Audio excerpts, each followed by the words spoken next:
Friday Night Hoops, presented by First Service Federal Credit Union. You're looking live at Canal Winchester High School here in Canal Winchester, Ohio, where tonight the Cruisers take on Elijah Dunn, Isaiah Darfus, and the Canal Winchester Indians. Hi, everybody. It's Rick Cooper, the voice of the Cruisers.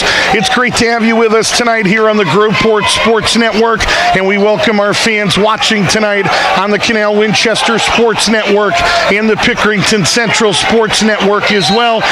We welcome you to the Sedalia Dental pregame show, and we remind you that Friday Night Hoops all season long are presented exclusively by First Service Federal Credit Union, serving your community since 1956. The dedicated and friendly staff will help meet your everyday banking and long-term goals. You can switch for the savings, but you'll stay for the service. Find out more by calling 836-0100 or by visiting firstcu.com. And again, we are in the midst of the Sedalia Dental pregame show. A big thank you to Doctors Aaron and Katie Carroll, who believe that a vitally important part of good dental care is a routine checkup for the entire family to catch any issues, prevent any new ones.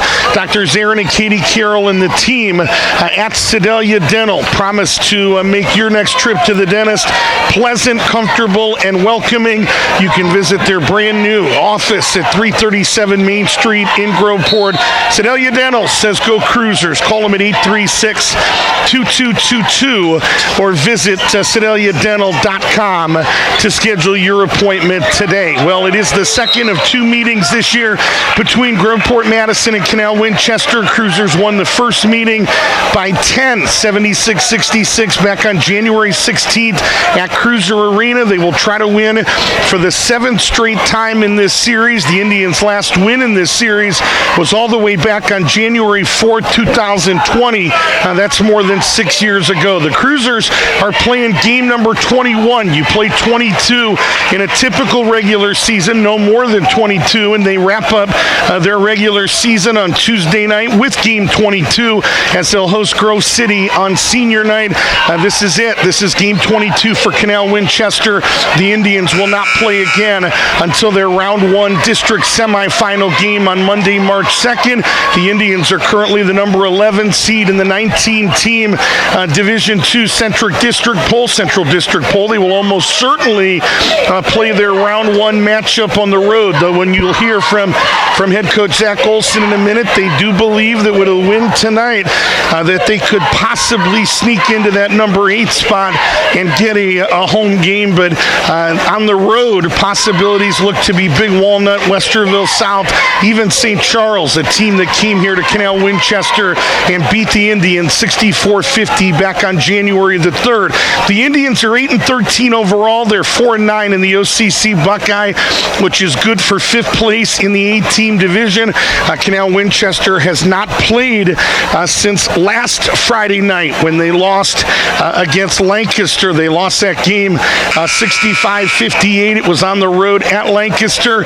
Dennis White, the super sophomore, has really made some significant strides during this sophomore season.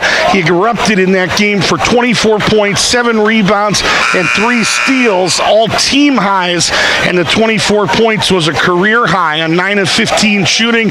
He's a first-team All-State wide receiver on the gridiron for the Indians as well.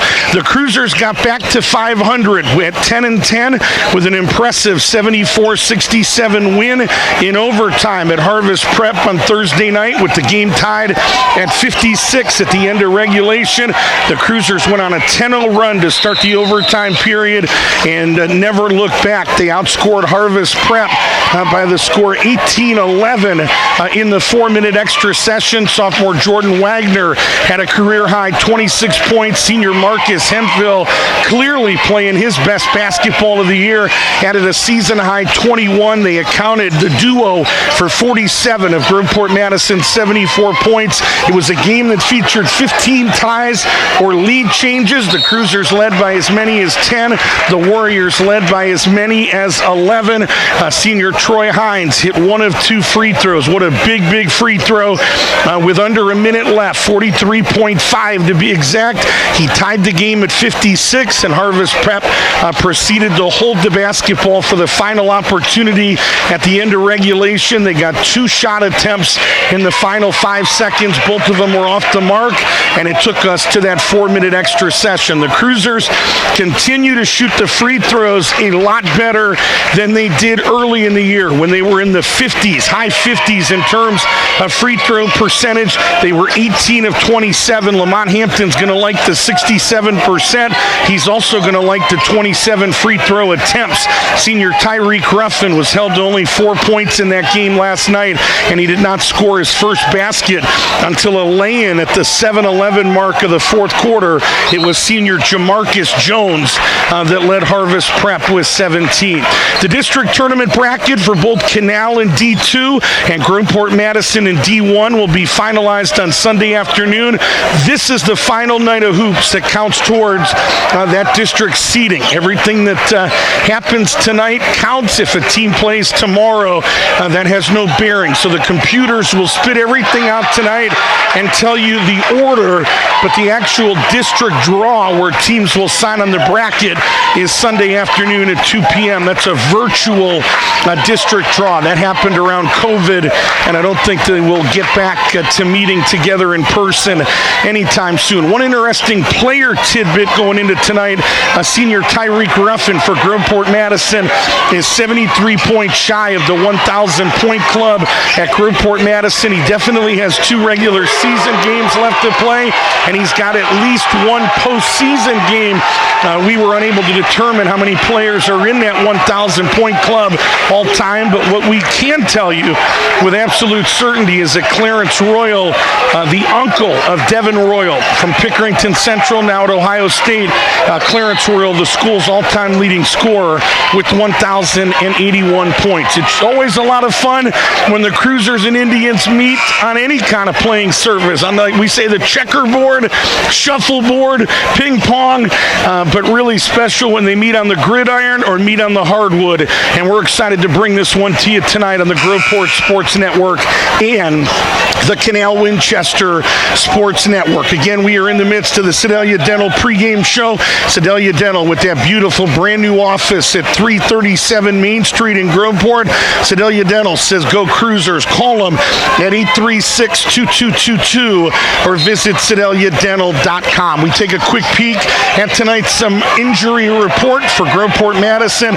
Isaiah Crutcher is out indefinitely with a stress fracture in his foot and an ankle sprain. Missed time earlier in the year with a knee issue, but now dealing, as we said, with an ankle and foot issue and no timetable on his return. Ty Cooper back tonight for game number 2 after missing time for the second time this year with an ankle injury. Broke it earlier in the year, severely sprained it this year and this time, and was out for about a week and a half, and was first time back in uniform last night. And for Canal Winchester, Caden Dunleavy, the 6'4" senior forward, will play tonight as he continues to deal with a torn labrum in his hip. It forced him to miss the entire soccer season in the fall, but Dunleavy was determined to play hoops and has sat out occasionally in practices, has kind of had to monitor it and manage it, is what Zach Olson said, but has not missed any game time, and there is a chance he may need surgery. That's how severe it is after the season is over. So that's a look at how these teams get here, and we are just a few moments away from tonight's Birch Tavern opening tip. Still a lot coming up, though, on the Sedalia Dental pregame show. We'll introduce you to tonight's starting lineups. We'll compare these two teams statistically. We'll tell you a little bit more about that first meeting back on January the 16th, but when we come back, we check in with Canal Winchester head coach Zach Olson, who appears courtesy of Gray Clips. We'll talk to the Indians head coach after this 60-second timeout. It is courtesy of State Street Advisors. It's Canal Winchester, 8-13 overall, 4-9 in the OCC Buckeye. Tonight they host your Cruisers at 10-10 and 7-6 in league play. 60-second timeout. Zach Olson, courtesy of Gray Clips, is coming up next. Mark Kavanik Markovanek and State Street Advisors is the official financial advisor sponsor of the Groveport Sports Network. Conveniently located at 647 Park Meadow Road in Westerville, Markovanek and State Street Advisors is ready to equip you with a comprehensive evaluation of your current financial state to assist you in planning for your future. State Street Advisors will guide you in formulating a series of achievable steps that can help you reach your objectives. Markovanek and State Street Advisors is the official financial advisor sponsor of the Groveport Sports Network. Phone 614-895-2584 or visit statestreetadvisors.com to learn more. Markovanek is an investment advisor representative offering securities and advisory services through Cetera Advisors LLC, member FINRA, SIPC, a broker, dealer, and registered investment advisor. Cetera is under separate ownership from any other named entity. State Street Advisors, wealth creation, preservation, and transfer.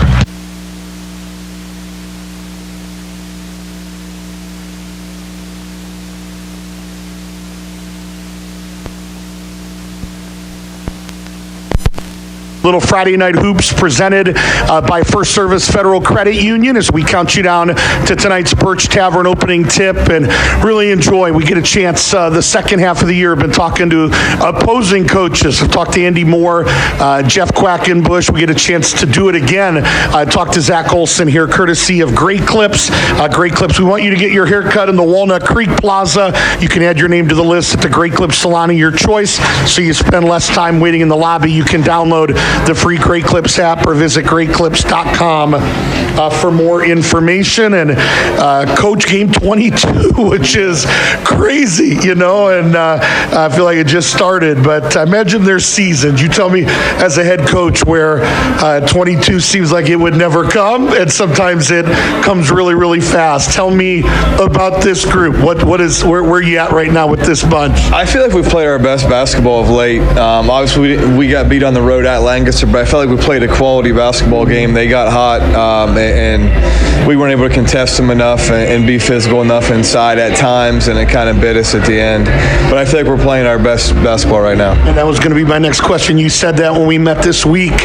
I'm going to ask you about the individual guys in a minute, but collectively, what has you most excited, most encouraged? Postseason play, I think we're tipping off in 10 days. What has you most encouraged right now? Well, as far as this game goes, a rivalry game at home, place is going to be packed, the energy is going to be high. I think our kids are going to come out and compete one possession at a time. As far as our day-to-day stuff, we got a group of seniors that don't want this thing to end. So when you get towards the end of the season, there's two types of teams that want it to be over and teams that want to keep playing. And all these guys have a goal of winning district title, and we're still focused on that too. Kind of what I said at the beginning. Some people we're ready for it to end, and some hungry for more, and This is a hungry basketball team right now. Yeah, we've got a group of seniors that have been together for a little while. And you could tell this week that they kind of saw the writing on the wall that things are kind of dwindling down, and it's now or never to put it together. 10 days before you play in the playoffs, an eternity this time of the year. Again, I've always heard the coaches love it, the players hate it. I'm sure you'll focus after Sunday on your opponent. I'm sure you'll throw some wrinkles in, but I would guess there's things right now that need a little extra attention. Can you give us one of those at the next 10 days? Maybe it's been an Achilles heel of this team that you'd like to see get better before round one. I think some of our offensive execution at times, we're hunting actions, and at times we get away from those actions too quickly. I think we're going to hone in, spend a couple, 3 days in a row on execution, screening, meeting passes, going to the backside of actions instead of just, the first thing we see, taking it. I know your focus is tonight, but I'm going to ask you one postseason question. 11 seed right now, top 8 in Division II, guaranteed a home game. You're smarter than me. You've looked into it, I'm sure, a lot more. Are you locked in as a road opponent, or could a win against a Division I 10-win cruiser team possibly move you into that top 8? Well, I don't know that I'm any smarter than you to start with, but I don't think that we're locked into a road game. I think our mindset mindset's been what's the best matchup for us as far as the 2-game series goes. But you really never know how it's the draw's going to shake out. We could go probably anywhere. If we win the night, we could go anywhere from an 8 to a 12 seed. If you lose, you're anywhere from a 10 to a 12. Stuff, it's really tight in that group that we're in. So, a win tonight would go a long way for us. I heard a coach at the Division I level, I think it was Joe Bills this week at Upper Arlington, say, last year it was kind of orange and everybody, it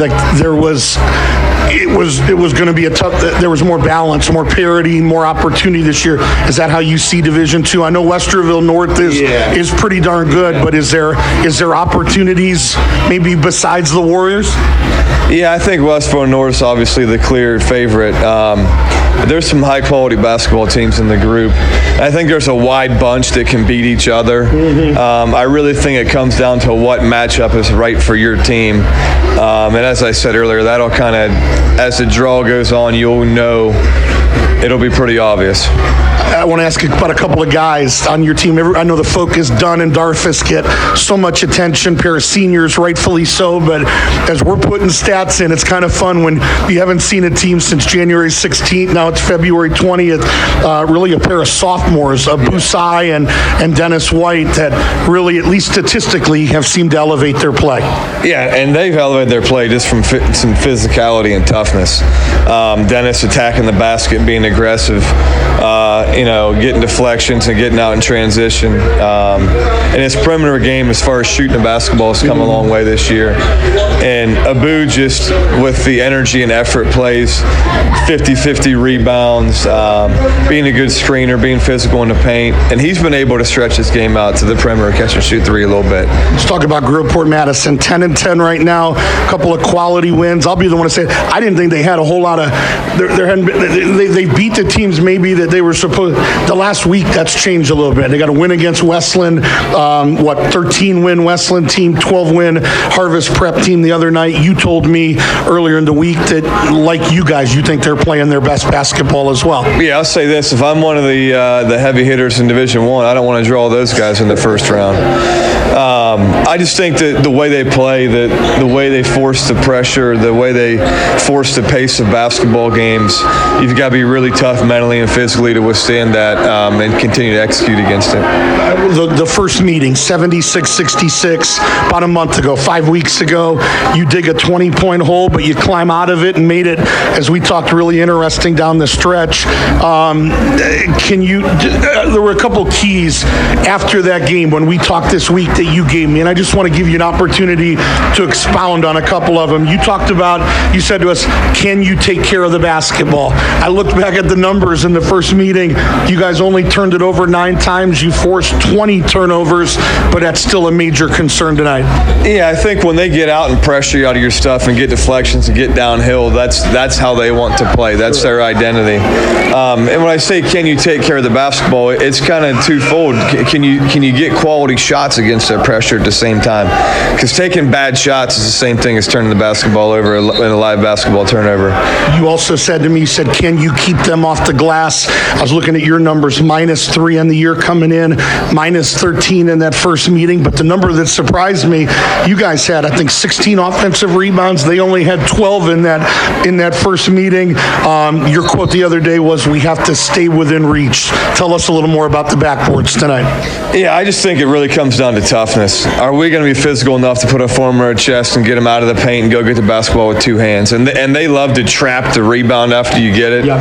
So we got to chin that thing, reverse pivot, and look to outlet, and we'll take some at the rim in transition or a wide open 3 if we can get it. If not, we've got to get the ball reversed and make them defend for a little bit. And that's my last question. I was talking with Zach Olson here from Canal Winchester, and you told us make Groveport defend was another key, and a balance of hunting early in transition, maybe some quick hitters, but also some long drawn-out possessions. And I guess this is why they pay you 6 figures or 7 figures to balance all all of that, but seriously, how do you juggle that? What's your mindset offensive? I know you just touched on it a little bit, the mindset with all that said going into tonight. I think we just have to attack as a group. We have to keep the mindset of putting pressure on the rim in transition and putting the pressure on the rim in the half court and making them collapse and then kick out threes and driving long closeouts. But I think the mindset has to be, just make the right basketball play. One possession at a time. It's not going to be perfect all night, but that needs to be our focus. Take what they give us. With what you've seen from them the last couple of weeks, New Albany, Upper Arlington, Harvest Prep, Logan, Taysville, who's the biggest concern tonight? I know Hemphill's been playing better for them. Wagner had a career high last night. What's your biggest concern defensively tonight? See, it's hard to pinpoint one guy. Ruffin has always traditionally been the key to what they do. As you say, Wagner's coming on. The guys inside have been, crashing hard, and they're really physical, and they're good back to the basket guys. I think it really is us focusing on defending them as a whole and sticking to our principles as a group. Because with their team, you don't know who it's going to be on any given night. Sure. Good stuff, Coach. We've loved it this year. Again, thanks for putting up with us. Best of luck tonight and in that D2 tournament. We're rooting for you. Thank you. Appreciate the support. That is head coach Zach Olson here on the Sedalia Dental pregame show. That interview is always brought to you by our good friends at Great Clips. Convenient, affordable, and right around the corner at 3797 South Hamilton Road in Groveport in the Giant Eagle Plaza. We'll introduce you to tonight's starting lineups. Coming up next, it's the Indians and the Cruisers from here at Canal, Winchester. This is the Groveport Sports Network.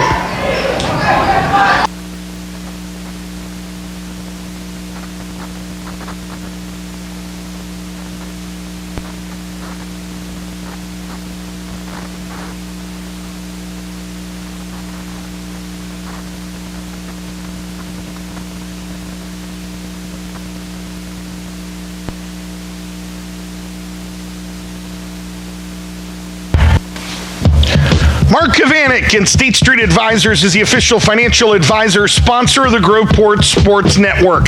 Conveniently located at 647 Park Meadow Road in Westerville, Mark Kavanik and State Street Advisors is ready to equip you with a comprehensive evaluation of your current financial state to assist you in planning for your future. State Street Advisors will guide you in formulating a series of achievable steps that can help you reach your objectives. Mark Kavanik and State Street Advisors is the official financial advisor sponsor of the Groveport Sports Network. Phone 614-895-2584 or visit statestreetadvisors.com to learn more. Mark Kavanik is an investment advisor representative offering securities and advisory services through Cetera Advisors LLC, member FINRA, SIPC, a broker, dealer, and registered investment advisor. Cetera is under separate ownership from any other named entity. State Street Advisors, wealth creation, preservation, and transfer.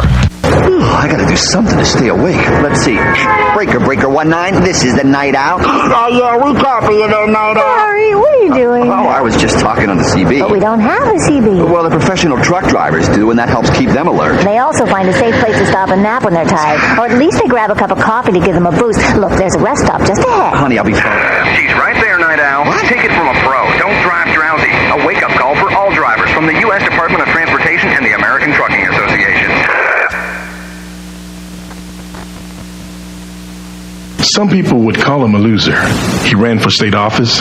He was beaten. He started a business. He failed. He ran for Congress. He lost. He was nominated for vice president. He lost again. But he knew only those who never tried are the real losers.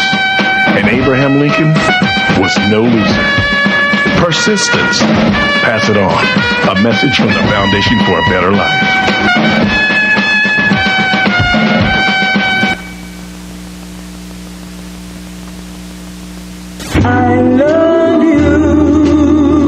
Do you know if you qualify for the Earned Income Tax Credit? Well, if you have kids, you should find out. Because it's for people who earn around $32,000 or less, have kids, and meet some other rules. If you qualify, you could pay less tax, no tax, or even get a refund. To find out if you qualify, visit the IRS website at www.irs.gov or ask your tax preparer about it. A message from the Internal Revenue Service, working to put service first. The following is a public service message from this station and calltorecycle.org.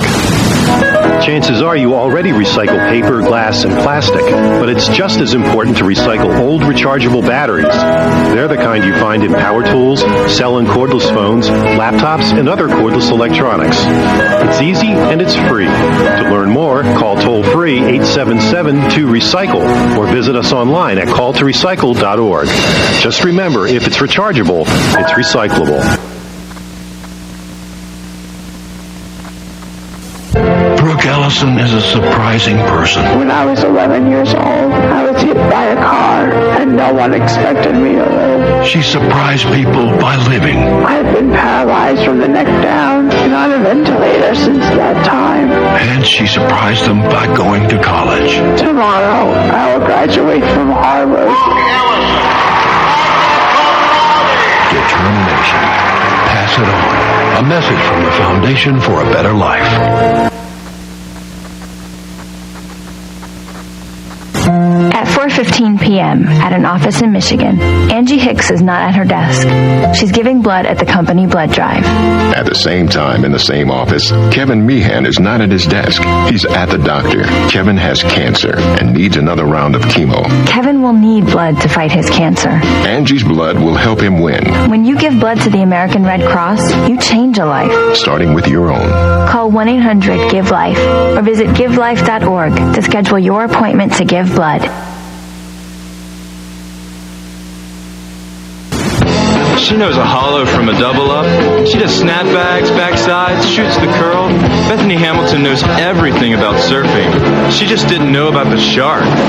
But just months after the attack, and with only one arm, the 13-year-old surfs again. And now she's ripping it better than ever. So next time life puts a little fear in you, just think of Bethany Hamilton hanging 10 on top of a heavy wave. That's real courage. Pass it on. A message from the Foundation for a Better Life. Tom Gilmore lives on a farm. There's a storm on the way, so he's boarding up the windows of his house. Haley Williams lives in an apartment. It's a beautiful day. She's making her usual monthly donation to the American Red Cross. Tom doesn't know a tornado will leave his family with no place to go. Haley doesn't know her gift will help give Tom's family shelter. When you support the Red Cross, you change a life. Starting with your own. Call 1-800-RED-CROSS or visit redcross.org to learn about life-changing opportunities in your area.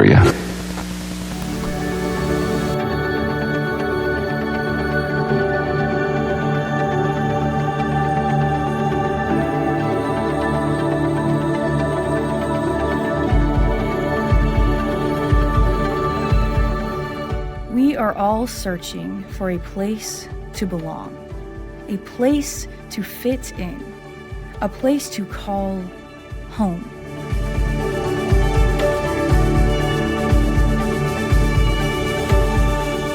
We long for solid ground that allows us to grow far beyond our dreams, seeking guidance as we navigate life's lessons.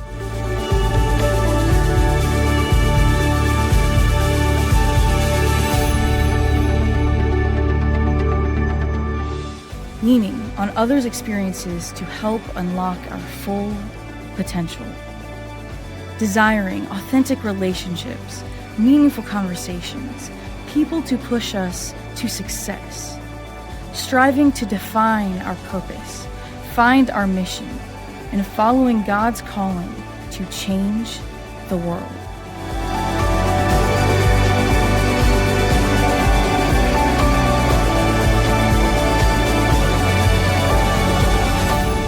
We are all searching.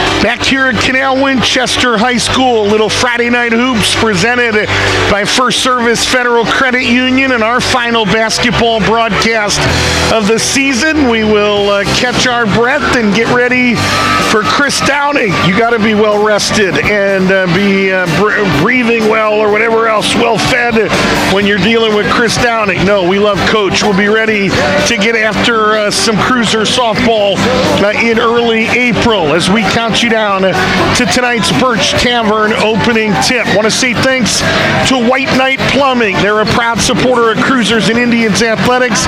Conveniently located in Groveport, White Knight Plumbing has been providing experts to assist with both business and residential plumbing needs throughout all of Central Ohio for more than 30 years. If you're looking to remodel a bathroom or even build a new deck, White Knight Plumbing is your hometown go-to team for most home renovation services as well. Big thank you to Eric and Jenny Young and the rest of the team at White Knight Plumbing. Call them at 614-859-4483 or visit them at whiteknightplumber.net. That website again is whiteknightplumber.net. Serving Canal Winchester, visit Viva La Yogurt in Winchester Square next to Kruger for a creamy, refreshing treat that is lighter than ice cream and packed with live probiotic cultures. Grab a cup and swirl the fun.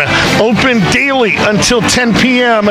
Visit VivaLaYogurt.com to learn a lot more.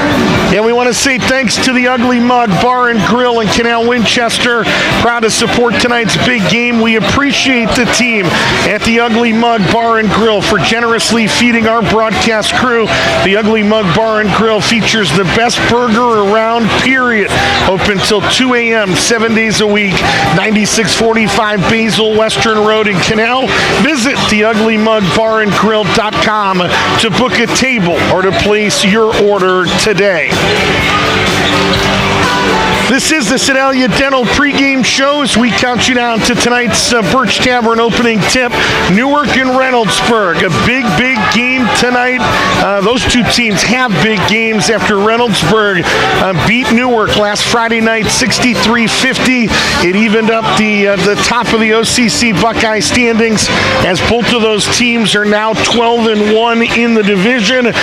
Newark tonight will deal with Lancaster at Newark, and Reynoldsburg probably with a little bit more formidable test. They will head to Eric Kruger country tonight and deal with Pickerington Central.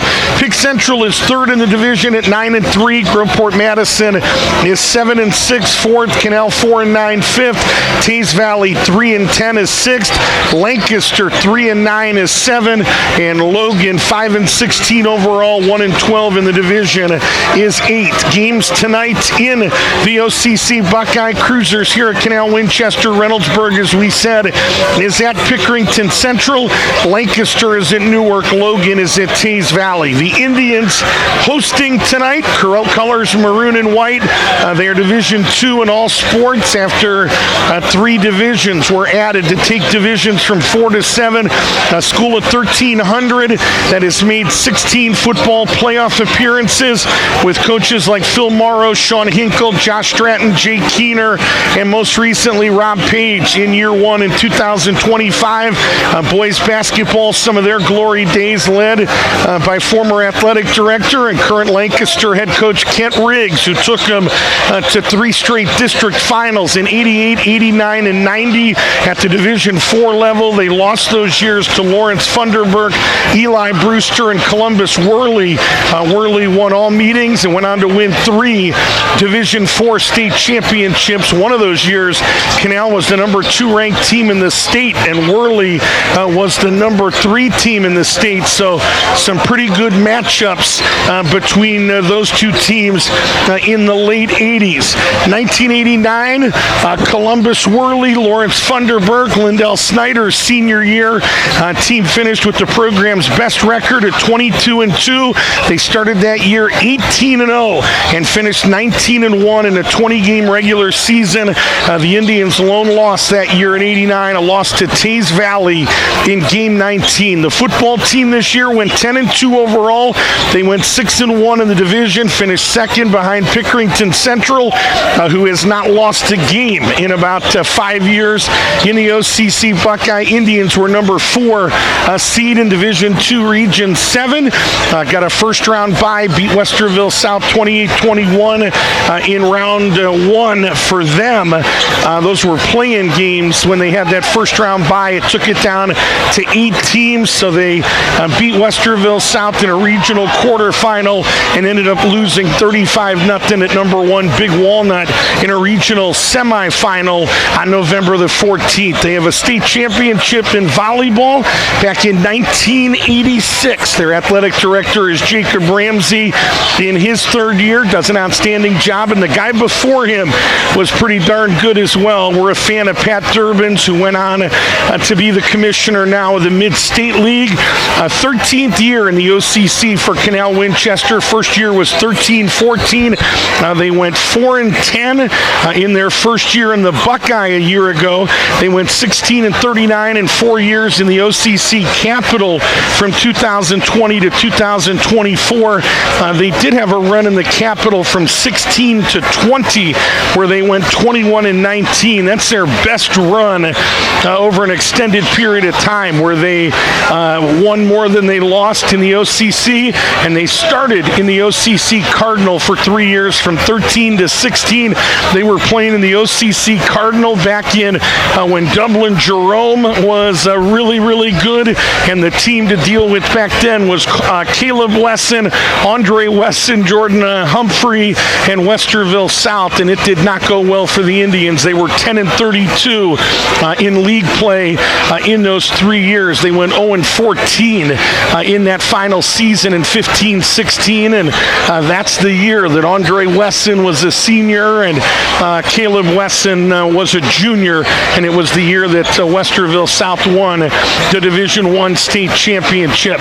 2000 boys basketball team made their deepest postseason run in school history when they advanced to the Division III Final Four. They lost to some guy by the name of LeBron James and Akron St. Vincent St. Mary, who went on to win that 2000 Division III state title. They finished 27-0, and LeBron had 27-9-4 in an 18-point win over Jamestown in the Division III state championship. The most prominent basketball alum from this school is a guy by the name of B.J. Mullins. Graduated from Canal in 2008.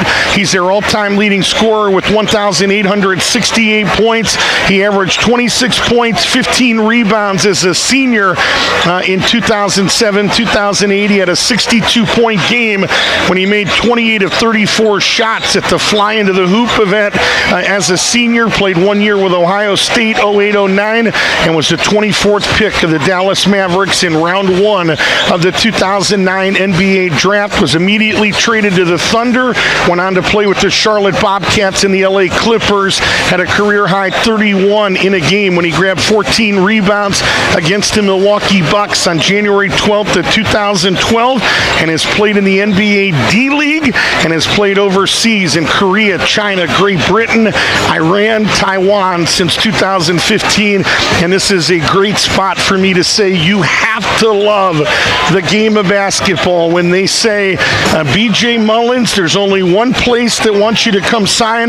We've got a pro contract on the table, and it's in Tehran, Iran. That's when you've really got to love basketball. I personally would go flip burgers instead of heading to Tehran, Iran, especially right now when things are getting a little bit chippy. Keys to victory tonight from these two head coaches and a bad play-by-play guy.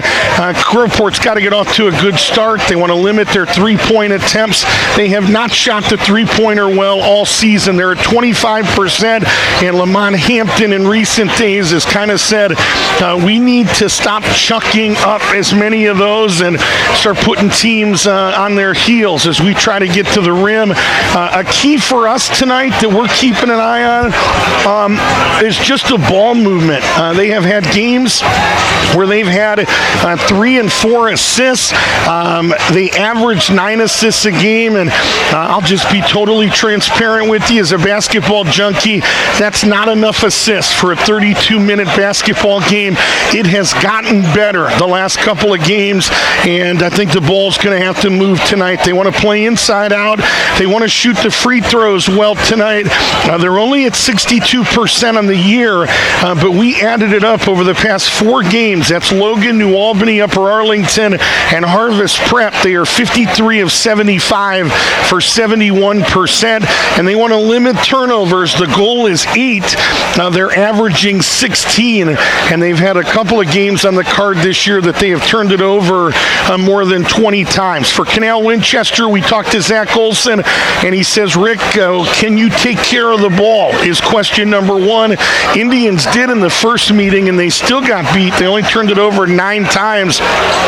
The point of emphasis for Zach Olson are the live ball turnovers, which lead to layups at the other end. He said, Rick, can you keep Groveport off the glass? They're -3 on the year. Are the Indians -13 in that first meeting? But the number that jumped out to us in the night on a night when you're -13 in rebounding margin, the Indians grabbed 16 offensive rebounds. The Cruisers only had 12. And Zach Olson said this. He said, sometimes a team like Groveport, their best offense is just to get a shot on the rim and for guys to go get it on the miss. And so that's a concern of his. He said they want to stay within reach. They don't have to win the backboards tonight, but they've got to be competitive. Defensively, he said we've got to defend well. And he said New Albany shot 58% from the field last Saturday in their win against Groveport Madison. And I remember lengthy possessions where they made Groveport defend, but he also said, Rick, if you really dig into that tape, you see a lot of possessions where New Albany hunted baskets early on quite a few possessions. And so they want to make Groveport defend, but they don't want to pass up opportunities in transition and maybe some quick hitters in the half-court set as well. So those are some of the keys from Zach Olson and Lamont Hampton. Coop, why don't we take a look at tonight's starting lineup? We'll start for the Indians from Canal Winchester. They come in 8-13. They are 4-9 in the OCC Buckeye. Trey Robinson will start at one guard. 6-foot junior is a 3-year starter, 3.9 points, and a team best 2.5 assists. He did not score in that loss last Friday night over at Lancaster. Only averages 3.9 a game, but obviously a little bit of concern there. He and Elijah Dunn are the best, or 2 of the best defenders that typically guard the other team's best players. But another guy that has really gotten it done defensively in his sophomore year is Dennis White. White will wear number 2. He'll start at the 2. 5'9" sophomore that has really more emerged as a scorer and shooting the basketball. All of his numbers are up since we've seen him a month ago. 13 points a game, his second best on this team. 3.7 rebounds, 2.2 assists is second, 2.3 steals is first. He does turn it over a team high 3.1 times a game. 44% from the field, 32% on threes, 16 of 50, and 56% at the stripe, 46 of 82. Those 82 attempts for Dennis White are the most on the team. Elijah Dunn, second team in the Buckeye a year ago. His dad, Stephen is a 2-year assistant on this team. Younger brother, Stefan, is a junior that plays JV and dresses varsity. 15 points a game for Dunn. His best on the team, 36% from the field, 28% on threes, 38 of 138. The makes and misses are team highs, and 73% at the stripe, which is best on this team, 47 of 64. The 47 makes at the charity stripe is a team high as well. Zach Olson saying that Elijah Dunn has been rock solid in his approach the last couple of years as a starter at Canal Winchester. The power forward tonight is Caden Dunleavy. Had an older brother, Brandon, that played in this program and graduated in 23. Dunleavy is a 2-year starter, 6.8 points a game, is tied for 4th on this team, 2.3 rebounds, 2.3 turnovers, 38% from the field, 25% on threes, and 7 of 12 at the charity stripe for 58%. Isaiah Darfus will start at center, the 6'5 senior. Special mention in the Buckeye a year ago. Best leaper on this team. Had a 2-game stretch last year in January where he grabbed a total of 27 rebounds.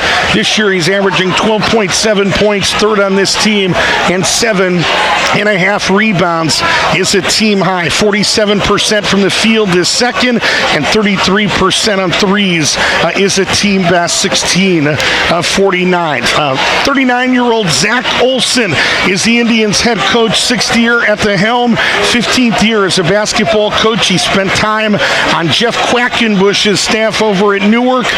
44 wins, 90 losses in those 6 years as a head coach. He wins at a clip of 33%. He works in the Alternative School Credit Recovery Program at Canal Winchester High School. 04 New Philadelphia High School grad. 09 Muskingum grad, degree in phys ed. Played in 65 games for the Muskies and got a master's degree in administration from Frostburg State in 2011. Wife Mackenzie, 3.5 years, finally in the Canal school system. Longtime teacher at Newark Wilson Middle School, now at the Canal Winchester Middle School, and 2 little Olsons running around. Grady is 2.5, and a younger brother, Hayes, is 1. They are assisted tonight by, let me find my list. Let's go. John Canner, 6th year. Their JV head coach is Reed Hugas. In his first year, he has been really, really good to us. 6th year with Canal. First year as the JV coach. Stefan Dunn, as we said, year 2. Norman Robinson, year 2. So a really talented staff. And of course, Zach Olson took over for Lindell Snyder, a 1989 Canal grad who resigned in March of 2020 after 8 years as the Indians head coach. He finished 81 and 62, 57% winning percentage in those 8 years at Canal. Let's take a look at the starting lineup for Groveport Madison. The point guard tonight is Tyreek Ruffin, who comes in with 927 career points. He'll wear number 1. 6-foot senior is tied for the scoring lead at 11.3 a game. Troy Hines, as we said, hit that big free throw to tie it at 56 with under a minute left last night. 6'2 senior came off the bench last night. We expect him to start tonight. 5.9 points and 2 rebounds. Jordan Wagner had a career high 26 last night at Harvest Prep. 2-year varsity kid, first-year starter, now tied with Tyreek Ruffin for team high scoring honors at 11.3 a game. 6'3 sophomore will wear number 5. Marcus Hemphill clearly playing his best basketball of the season. 6'5 senior had a season high 21 points last night, had 11 points, 4 rebounds, and a block in that loss to Upper Arlington on Tuesday night. For the year, he's the Cruisers' third leading scorer at 9.4 a game, 5.9 rebounds, and shooting a team best 51% from the field. And also in that lineup tonight is Tro Glenn. Glenn, the 6'4 senior, is averaging 3.8 points a game and 2.7 rebounds. Was an honorable mention all-league selection a year ago. And Lamont Hampton is the Cruiser head coach, 46 years old, 6th season at the helm, 11th year as a basketball coach, 9th year at Groveport Madison, was the freshman coach at Groveport Madison 2017-18, spent 2 years as the JV coach from 2018 to 20, 62 wins, 73 losses. He wins at a clip of 46%, and a teacher, teaches exercise science, part of the career and technical education pathway through the Career Center. Wife Shanika, a key part of this as well, of 6 years, 2 kids, Troy a senior, 18, Tori 14 as a junior, and he is assisted tonight by Coley Adebanjo, 8th season, Katib Rivers, 2nd season from Central Crossing grad, J.C. Campbell, year 6, and Amin Kadolo on the bench most nights, his 3rd year as well. We'll take our final timeout. We throw the basketball up next here on the Groveport Sports Network. I let 6 of my employees go last year. I let 5 employees go in 5 months. In fact, just last week I let 3 go. A lot of employers are letting their employees go to serve their country in the National Guard and Reserve. The Guard and Reserve has become more important than ever, making up 52% of our military force. So join the troops. I haven't had to let any of my employees go, but when the time comes, I will. Support your employees in the Guard and Reserve. A message from Employer Support of the Guard and Reserve and Ad Council. America.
National anthem means we're just about set to play basketball, and I will always stand for that national anthem for the best nation in the world. Talking about the United States of America, proud to be an American, and just about set to get ready to play basketball tonight. Those are tonight's starting lineups as we count you down to tonight's Birch Tavern opening tip.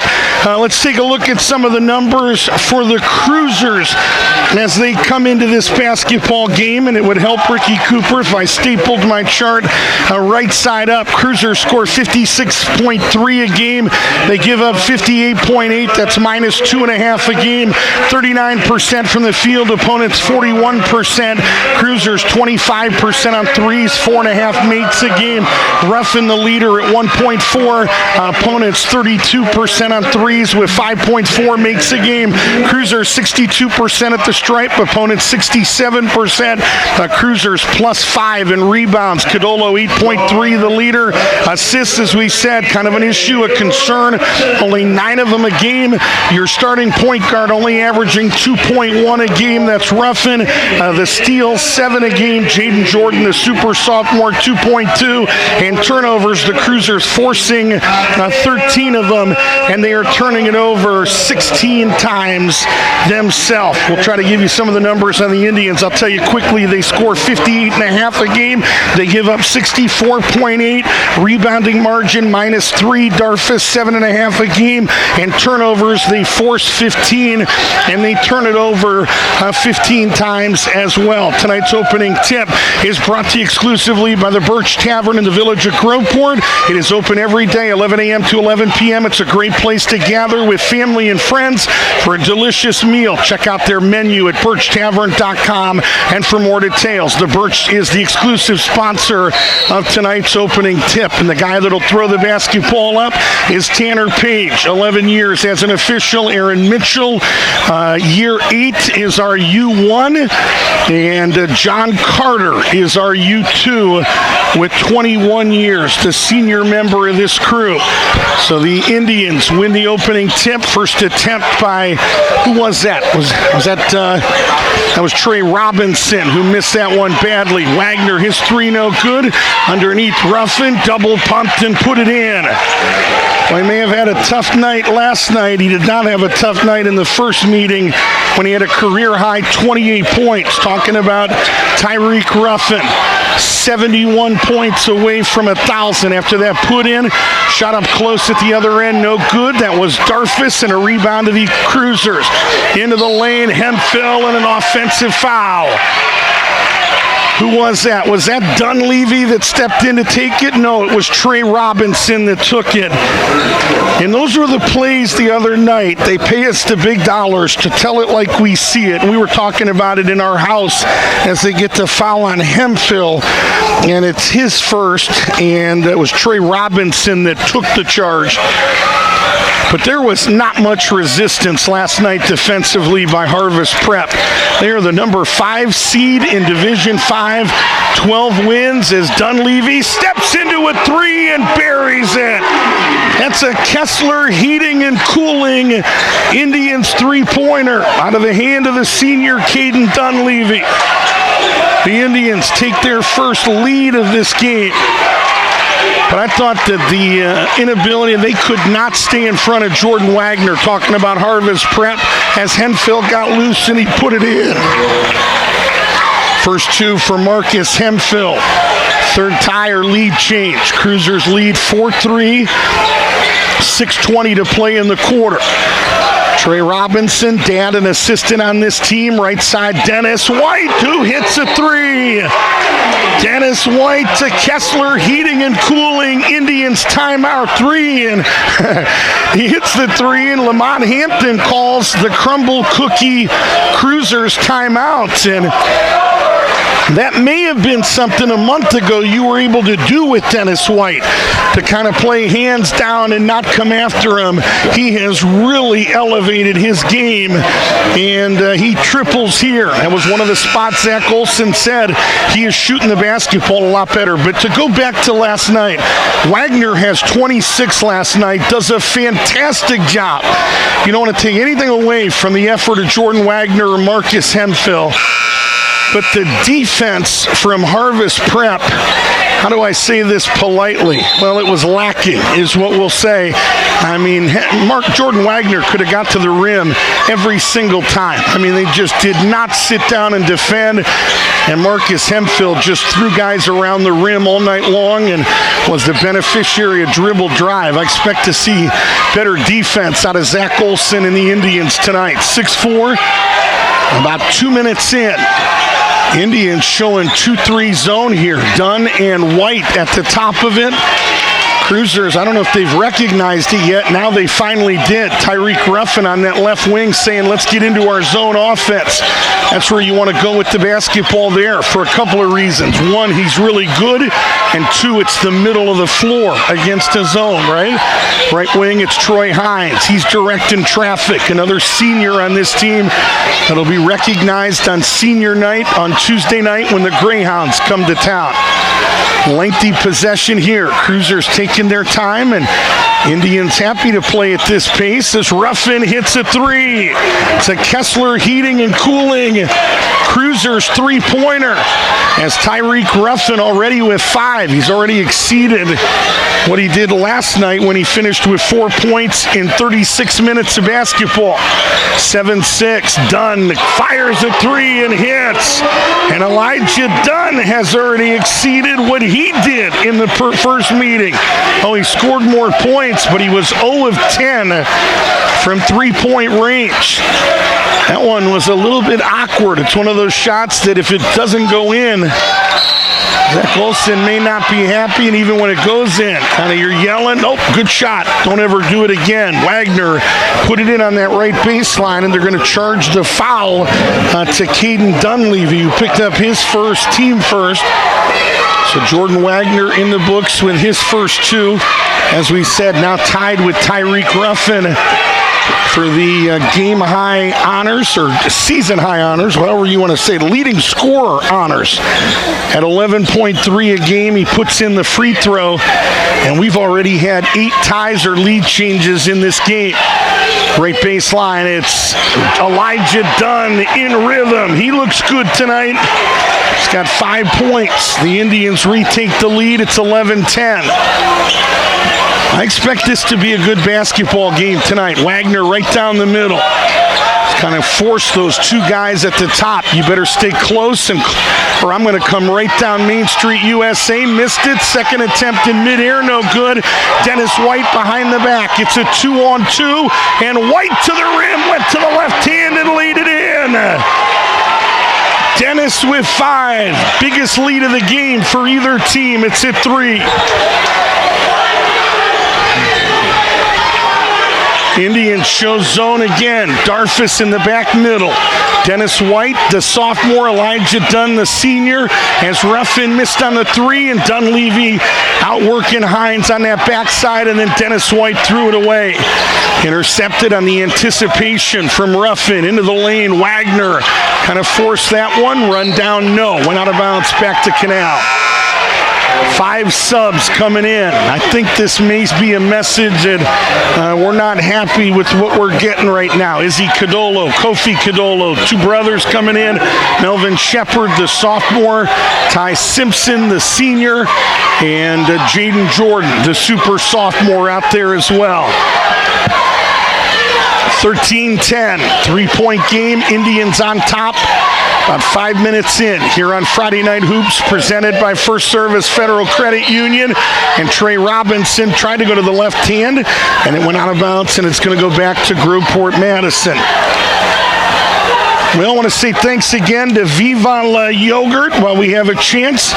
Fans in attendance tonight given a inspiration card. You present that this weekend at Viva La Yogurt, and they'll give you 4 ounces of free ice cream. Right side 3 is right there.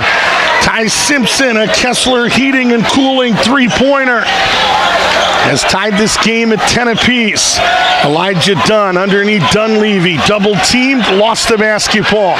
Taken away by Jordan, racing to the other end. Codolo 2. Points off turnovers. Izzy Codolo, 2.4 points a game in limited opportunities, has appeared in 12 games.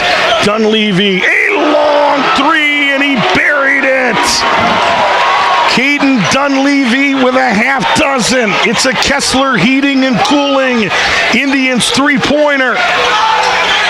Ruffin, and a foul as he tried to work on that left baseline. John Carter, RU2, was right on top of it, and they're going to get the foul on Ty Simpson. His first.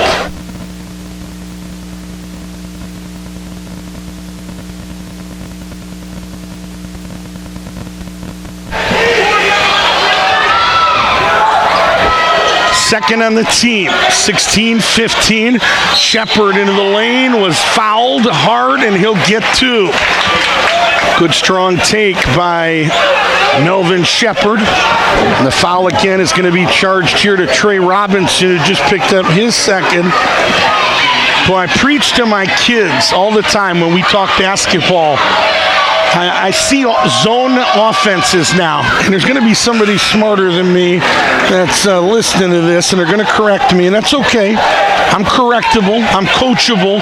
But I see offenses at the small college level. I see it at Groveport Madison, where different guys are rotating into that middle spot, and I don't like it. I think you should permanently have somebody positioned in that middle. They should be moving a little bit. I saw drills that Sean Miller used to run at Arizona, teaching the idea of posting at the elbows and the free throw line extended. I want that guy working, but I want the basketball, as they're going to get a foul here on Shepard. Gives me a chance to finish this thought. I want the basketball in the middle of the floor.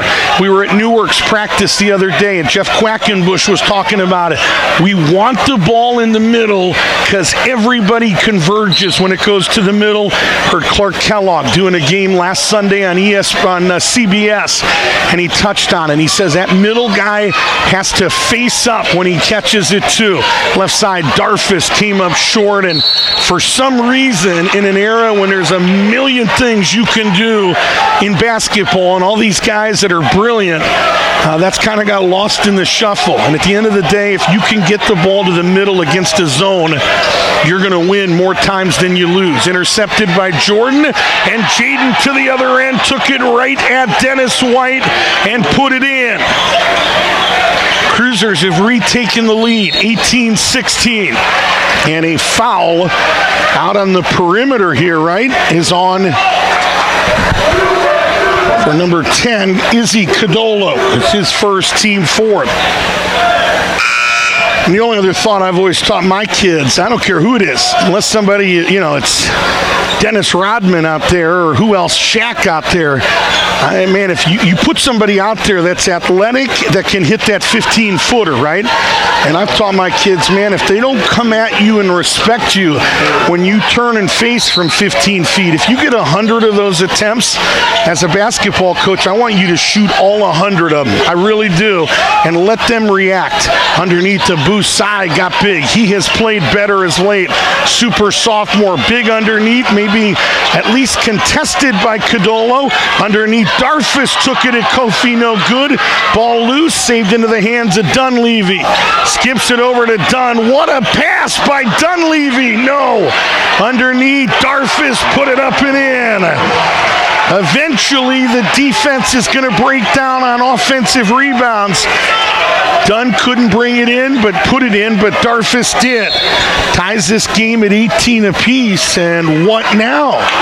Away from the basketball, they're going to get a foul here on a Busai, doing a little bit too much. His first, team third, but yeah, I was going to say something else about it. I don't know what I was going to say, but 18-18, got a good, on the that offensive employee. What a skip pass by Caden Dunleavy. That was special. Maybe they've worked on that, knew where Dunn was going to be, and had the zip and the accuracy cross court to get to him. Cadolo, Izzy that is, 3 no good, and Jaden Jordan a rebound with under a half minute to play. Tied at 18, and they nearly lost it. Ball on the floor and taken away by Darfus. And he gave it right back. Now ball on the floor. Intercepted by Dunn. Maybe thought the clock was running down. Underneath, Dennis White in the land of the Giants. How did he put that one in? Dennis with 7 and a turnover. Back to the Indians with 1 second to play. Lamont Hampton going to bring his starting 5 back in for the final second of this first quarter. Indians lead 20-18. It has been an entertaining first 8 minutes of basketball. This is Big Abu Sai that's going to bring it in. Sai looking, throw that thing towards the other basket. Get it away from yours. Dunn took a dribble and then threw it in.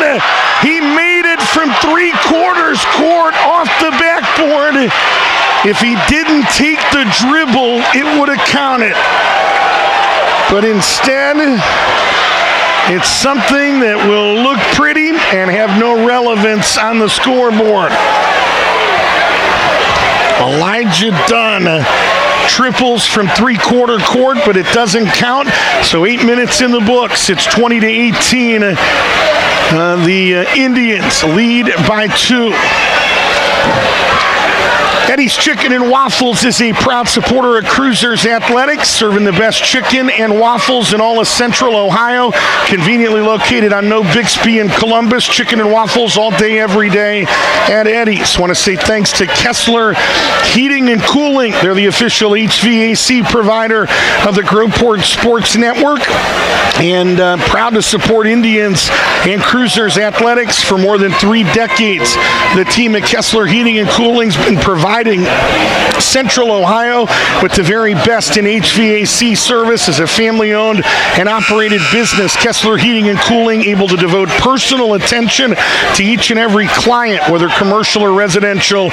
Count on the team at Kessler Heating and Cooling, Basil Western Road and Canal. Visit KesslerHeating.com, and we say thanks again to Viva La Yogurt. First time they have partnered with us. Big thank you to Edgar and Carla Sarmiento. When the game is over, treat yourself to something sweet at Viva La Yogurt. They have enjoyed premium frozen yogurt, smoothies, and a lot more. Viva La Yogurt, creations in every cup. Jordan Wagner just hit a 3. It was a Kessler Heating and Cooling Cruisers 3-pointer. Cruisers come right back and take the lead, 21-20, and looking for more here as Hines to the other end. Nice outlet and points off turnovers. Hines averages right under 6 a game. Cruisers now their biggest lead of this game. Both teams have led by as many as 3. Dunleavy, maybe extra pass here to Sai. Hoyson hits a 3. Abu Sai with a Kessler Heating and Cooling 3-pointer. Only his 6th made 3 of the year. Now 6 of 17. Has tied this game at 23 apiece. Hemphill just off the left elbow. Right side Wagner missed badly. And Troy Hines missed the bunny up close. Got it back and stayed with it and put it in. Well, Hines did a good job just to know that thing was going to be short. Missed the first, but stayed with it as Hemphill blocked Dennis White at the other end. Runner by Ruffin is no good. Rebound side. Indians have numbers. White leaking. Got blocked under there by Hemphill and then compounded it by committing the loose ball foul. Foul on Dennis is his first, team first. I have no idea what Dennis White was waiting on. I know he was in a precarious spot. The pass was a little bit long. He was underneath the basket. But when I see Marcus Hemphill coming at me, I'm going to shoot it really quick or I'm going to pass the basketball. He elected to shoot it late and paid the price, 25-23, 2 minutes into this second quarter. Hemphill over to Wagner. Wagner through that zone, double pumped and put it in. He is playing with a lot of confidence right now. Some might say he always plays with confidence as a boost side just hit a 3. It's a Kessler Heating and Cooling Indians 3-pointer. And it has taken a 4-point Cruiser lead down to 1. 27-26 as we near 5.5 to play in this first half. Wagner, good pass to Hemphill, 12-footer in and out, and Darfus up high for the defensive rebound. Darfus getting looks, from Arkansas Monticello, one of the schools that has an interest in his services. Well, he's a fine young man. He spent about 5 minutes, 2 minutes, 30 seconds with Isaiah Darfus. We brought him up here for a broadcast we did earlier in the year. Well-spoken, intelligent, and humble. 27-26. 1-point game. Cruisers by 1. They run a set for Dunleavy. Elects to pass on the 3 as the defense came out quick and put it on the floor and hit a little 12-footer. Caden Dunleavy showing the full arsenal. 28-27. Left side 3 is right there. That's Tyreek Ruffin with a Kessler Heating and Cooling Cruisers 3-pointer. Well, in our notes, this is already 21 ties or lead changes.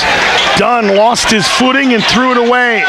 Wagner to the other end, went to the reverse and laid it in. 10 already for Wagner. Lead up to 4. 32-28. Used the rim as a shield there. Went to the reverse, and they're going to get a hand check out there on Tro Glenn.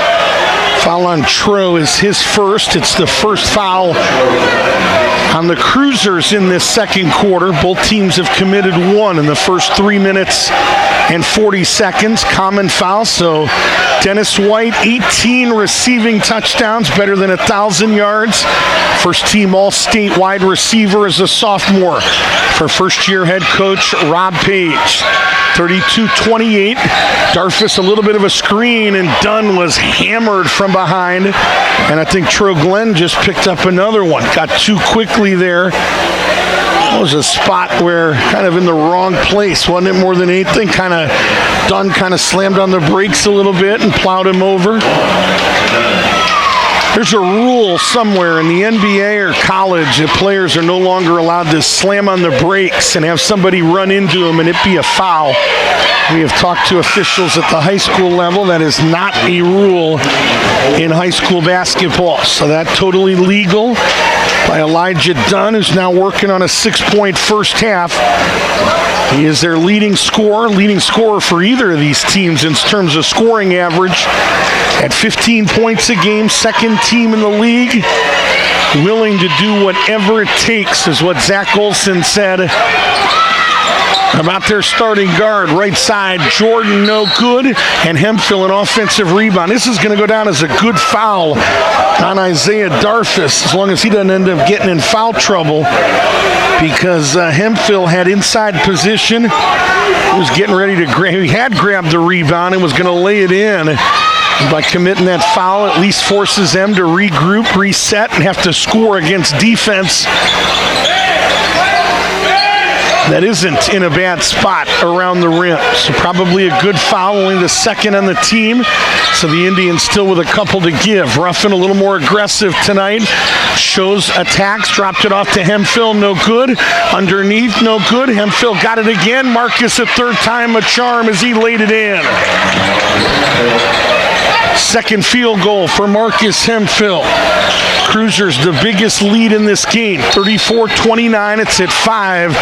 And a foul out there on Wagner out in space on the perimeter. First on Jordan. Again, fouls to give, only the third on the team. So only the first on Wagner, only the third on the team. So no damage done there. Dennis White will bring it in right in front of Coley Adebanjo on that Groveport Madison bench. 39-year-old Zach Olson calling in the play, and I think that's an over and back violation, and it is. Dunn had come across the timeline. I'm not sure what Dennis White was doing. He caught it and intentionally tried to keep his feet in the backcourt as if Dunn hadn't crossed the timeline. Elijah Dunn was several feet across that timeline. It wasn't even close. So kind of a mental gap there for Dennis White, and it's a turnover that'll give it back to the Cruisers with the game's biggest advantage. 5 points as we near 3 minutes to play. Still playing that zone as Hines tried to skip it, kind of slipped out of his hands. Dunn, a little hesitation, went to the rim, had it taken from behind. Tough. 2-on-3. Wagner put it up anyway, no good, and it'll go out of bounds off of Darfus, and it'll stay here. Boy, Darfus has got to get a little bit more aggressive there going after the backboard, or it's going to be a long night. Hemphill has been extremely active all season, but the last couple of games he has played like a shark smelling blood, and Darfus looked a little reluctant there, and Hemphill too good to play that way against. Hemphill underneath took it right into the chest of Darfus and put it up and in. Marcus Hemphill is a problem. 36-29, and the rim is going to be a problem here as he raises up and hammers it in. Marcus Hemphill with 8. There may be nuts and bolts flying everywhere. Somebody get a screwdriver and a ladder. That's a Kessler Heating and Cooling Groveport Madison slam dunk by Marcus Hemphill. And Zach Olson, sensing things are getting out of hand, has called a Crumble Cookie Indians timeout. Crumble Cookie right here in Canal, Winchester. More than 200 flavors rotating on the menu. Desserts made fresh daily, where pickup, delivery, and catering are all available. Crumble Cookie in Canal, Winchester. Call them at 321-8502. Want to say thanks to White Knight Plumbing for supporting Cruisers and Indians athletics tonight. Conveniently located in Groveport, White Knight Plumbing is providing experts to assist with both business and residential plumbing needs throughout all of Central Ohio. White Knight Plumbing is your hometown go-to team for most home renovation services as well. Big thank you to Eric and Jenny Young and the team at White Knight Plumbing. Call them at 614-859-4483 or whiteknightplumber.net. Flyers Pizza is the official pizza of the Groveport Sports Network. Pick up a pizza tonight. Open till 11 o'clock. 9 locations here in Central Ohio. They'll have it ready for you at their convenient pickup window in Groveport. Call the Groveport location at 614-830-0123 or order online while you're watching Cruisers Athletics right now at flyerspizza.com. They are the official and exclusive pizza of the Groveport Sports Network, as Hines tried to come over and kind of snuck up on, was that Trey Robinson, I think, and committed the foul. Now it's 4 on the team, so the Indians will shoot free throws on every Cruiser foul, the final 2.5. Jaden Jordan will sit down. 38-29, 9-point advantage in a game that has seen 21 ties or lead changes.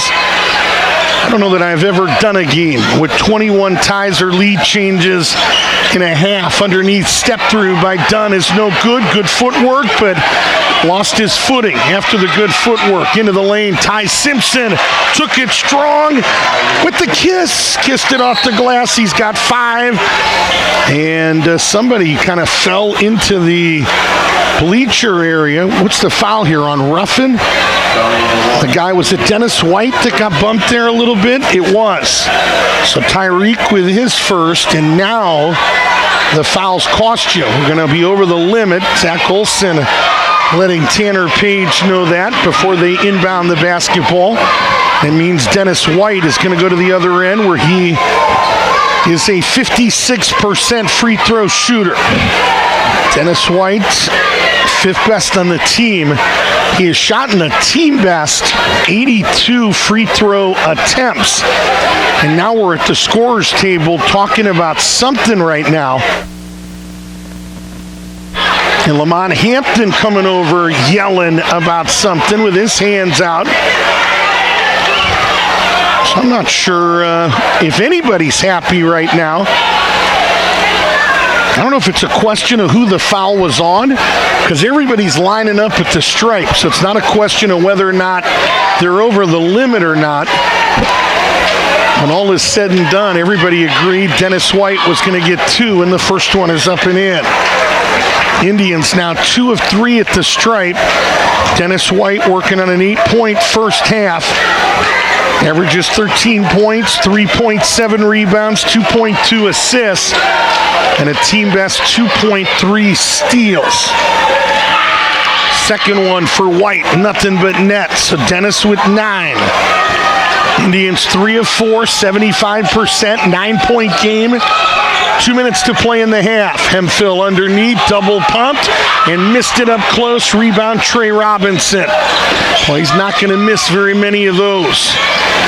Robinson right side to Abu Sai, who's already hit a couple of those. Back out to Robinson. Now to Dennis White. They close out quickly here as Ruffin slapped it loose. Ball on the floor, and they're going to say that Abu Sai must have had possession of the basketball when he was on the sideline. Either that or he knocked it out of bounds. Either way, it's going back to the Cruisers with an opportunity to build on a 9-point advantage. Troy Hines, Jordan Wagner, Tyreek Ruffin, Marcus Hemphill, and Ty Simpson out there for the Cruisers. Indians continue to play 2-3. Hemphill posting up down there like they're playing man, doing a good job. Left side 3 by Simpson on the rim, no good. And Darfus this time aggressively goes after the rebound. 40-31. Trey Robinson to Darfus, 12-footer, contested well by Wagner. Didn't box out, but thrown into the hands of Wagner. After Darfus got the offensive rebound. Wagner again, dumped it underneath to Hemphill. How did it get in there? Went through the hands of an Indian, and Hemphill put in 2 more. By 10 for Hemphill, and the lead back up to 11. Jordan Wagner is punishing the top side of that zone by getting between those 2 guys, and it's wreaking havoc right now for the Indians.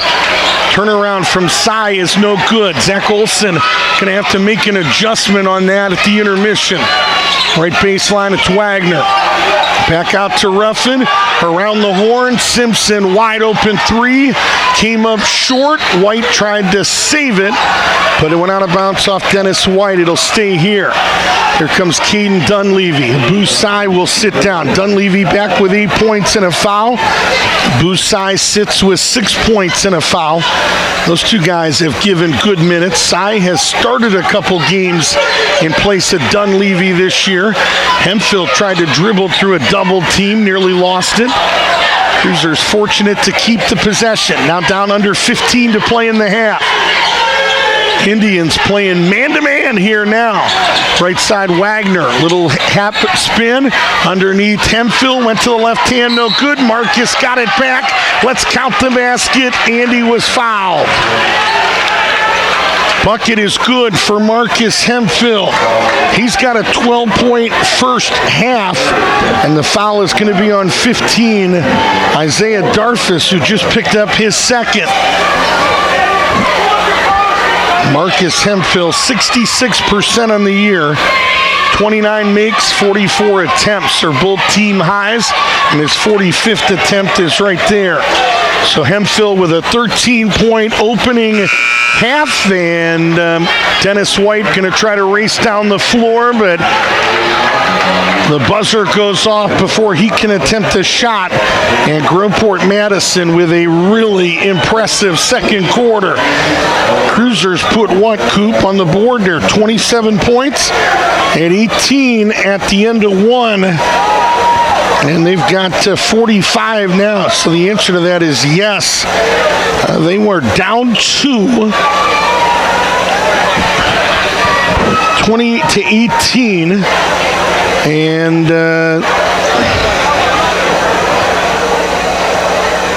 Groveport Madison puts, read my writing here, that's half my problem. They put, Cruisers scored 27 points in that quarter, and the Indians score 11.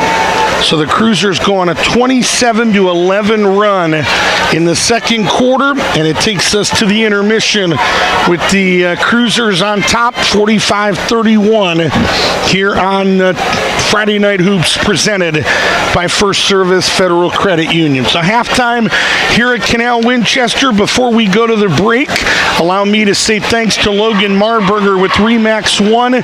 He is tonight's realtor of the game. He has the experience and resources necessary whether you plan to buy or sell. He's a proud Groveport Madison High School alum and a former Cruiser baseball player. It's not just about transactions. He wants to earn your trust, have lasting relationships, and help families and individuals in this community achieve their dreams. Realtor Logan Marburger brings energy, he brings enthusiasm, and he brings results. Call him at 531-4448 or learn more online at logan-marburger.remax.com. Be sure to be on the lookout tonight or tomorrow morning for the Bexley Car Care Play of the Game on the Groveport Sports Network. Bexley Car Care, locally owned and operated, 23 years in the business. They provide expert auto repair you can trust.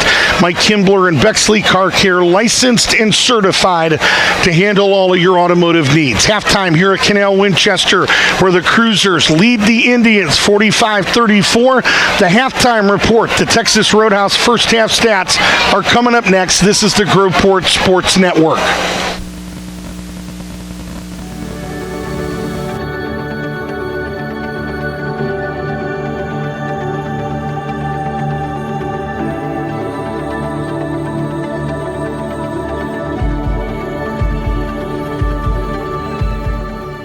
We are all searching for a place to belong, a place to fit in, a place to call home.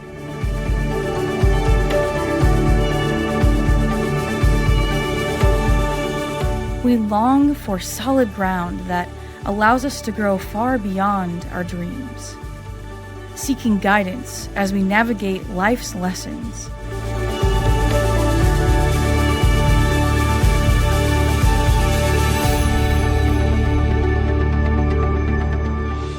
Leaning on others' experiences to help unlock our full potential. Desiring authentic relationships, meaningful conversations, people to push us to success. Striving to define our purpose, find our mission, and following God's calling to change the world.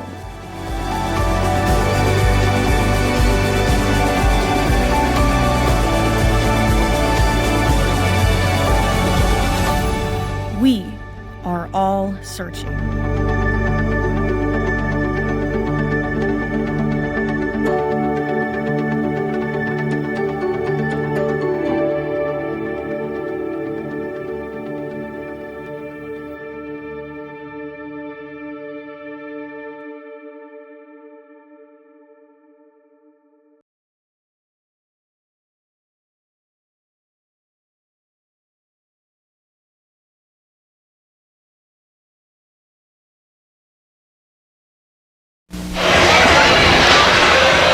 Halftime here at Canal Winchester, second meeting of the year between these two teams. Cruisers won the first meeting 76-66 at Cruiser Arena back on January the 16th when Tyreek Ruffin finished with a game high and a career high 28 points, had 9 rebounds and a team high 4 assists on 11 of 16 from the field, 4 of 5 from three-point range. Cruisers led by as many as 20 before the Indians put 28 on the board in the fourth quarter and outscored the Cruisers 28-19 in the final 8 minutes. 4 Cruisers finished in double digits. Marcus Hemphill added a double-double, 14 points and 10 rebounds on 6 of 8 shooting. Cruisers shot 51% from the field and a season's best 42% on threes. 8 of 19. The Indians did shoot or finish 33% from the field, and they were only 2 of 23 from three-point range for 9%. The Indians, the positive they did, they forced the Cruisers into 16 turnovers, which they turned into 20 points. Cruisers dominated the boards 43-30. Elijah Dunn led the Indians with 23 points, but he was only 6 of 19 from the field, and he missed all 10 of his three-point attempts. Cruisers have won 6 straight, and they are 16 minutes away from winning a 7th straight in this series. There's been some memorable moments in this series. Last Indians wins back in 2019-20. They won both that year. They won 54-52 at Groveport on December 13th of 2019. And the last win for the Indians in this series coming on January 24th of that season, 2020, when they won 62-56 here in this building when Bilal Sow, boy could he play, game high 19, was one of 3 Indians in double figures. Trayvon Robinson came off the bench and had 13, and Cole Metzler, 10 points, 8 of his 10 coming in the second half. It was Tymir Jones that led the Cruisers with 15. And Coop, I'm trying to think of the year when they were 15-0. There it is right there, right? 2018-19 season, maybe the most memorable game in recent years because the Indians came in at 15-0 and the Cruisers beat them at home. They beat them in Cruiser Arena 70-64. Nakai Taylor had a game high 24. Scotty Lomax hit 4 threes in the first half and added 14. Elijah Hawk finished in double digits with 10. The Indians came in averaging 77 a game. They had scored 94.3 points per game over their previous 4 games, but on that night against the Cruisers, all they could manage was 64 points in that basketball game, and so 15-0 Canal Winchester got on the bus after about an hour and a half and found themselves 15-1. Why don't we take a look at tonight's Texas Roadhouse halftime stats? They are brought to you exclusively by Texas Roadhouse in Reynoldsburg. Texas Roadhouse puts the fun back into fundraising. If your school or organization would like more information how to raise money, contact Gwyn. That's Gwyn, Gwyn at 149marketing at texasroadhouse.com. That website again is email is 149marketing at texasroadhouse.com. Scoring numbers in this first half for Canal Winchester. They had 5 different guys score. Dennis White hit 2 threes and leads the way with 9. They got 8 from Dunleavy, who hit 2 threes and had a nice jumper after they kind of got him off the three-point line. Hit a little 15-footer. He's got 8. Half dozen for Elijah Dunn, half dozen for Abu Sai. They get 2 in the first half for Isaiah Darfus, and the Indians unofficially 3 of 4 at the charity stripe in that first half for 75%. For Groveport Madison, they had 1, 2, 3, 4, 5, 6, 7 guys scoring. It's the same culprits that led the charge last night against Harvest Prep. Talking about Marcus Hemphill Hemphill, the senior, and Jordan Wagner, the sophomore. They get 13.5 for Hemphill, 10.5 for Wagner, who just kept punishing them in the middle of the top of that 2-3 zone. Just kept going right down the middle, and they didn't stop it. They couldn't stop it. They get 8 in the first half for Tyreek Ruffin. That is a really good sign to see Tyreek getting going a little bit. I've been worried a little bit of late. Has looked a little sluggish. He has not looked sluggish tonight. Ty Simpson with 5. Troy Hines with 4. Izzy Cadolo had 2. And Melvin Shepard split a pair of free throws and finished with 1. Cruisers 3 of 4 at the charity stripe in the first 16 minutes for 75%. In terms of foul trouble, Tro Glenn, the only Cruiser with 2 fouls, and Trey Robinson the third, and Isaiah Darfus both with a couple of personal fouls for the Indians. Those are tonight's Texas Roadhouse first half stats. Maybe you're looking for a unique way to promote your business. Put your business logo on Texas Roadhouse gift cards, and you do it for free. Stop in the Reynoldsburg Texas Roadhouse today for more details. Special thanks to Ireland Spa and Canal Winchester. Ron and Beth Ireland, ready to help you relax, refresh, renew. They're a top 5 hair salon and a top 5 spa in Columbus. Location right here in Canal on Winchester Cemetery Road and on Hubbard Road in Lancaster. Jersey Mike's here in Canal, the official sub shop of the Groveport Sports Network. High quality meats and cheeses sliced fresh in front of you. Fresh baked bread, authentic taste, served Mike's way. Visit the brand new Jersey Mike's location in Canal, 6352 Gender Road. They are a proud supporter of Central Ohio high school sports, and we say thanks to the Witten Farm at Smith Farm Market. Back open now after a little break in the winter. Delicious no-bakes, Buckeyes, fudge, cheesecake, and pies. Local meats, Amish cheeses, local honey.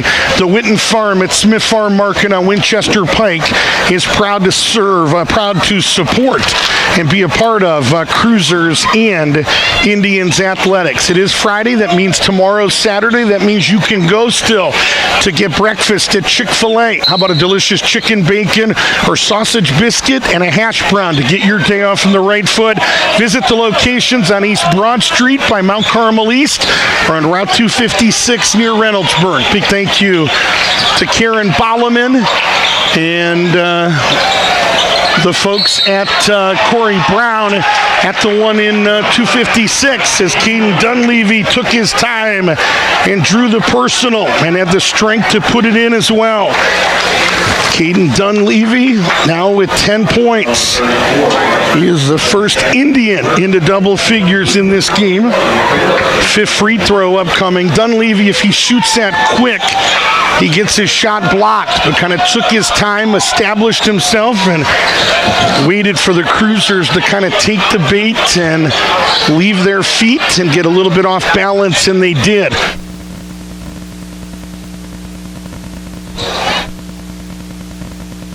Right side, it's Tyreek Ruffin.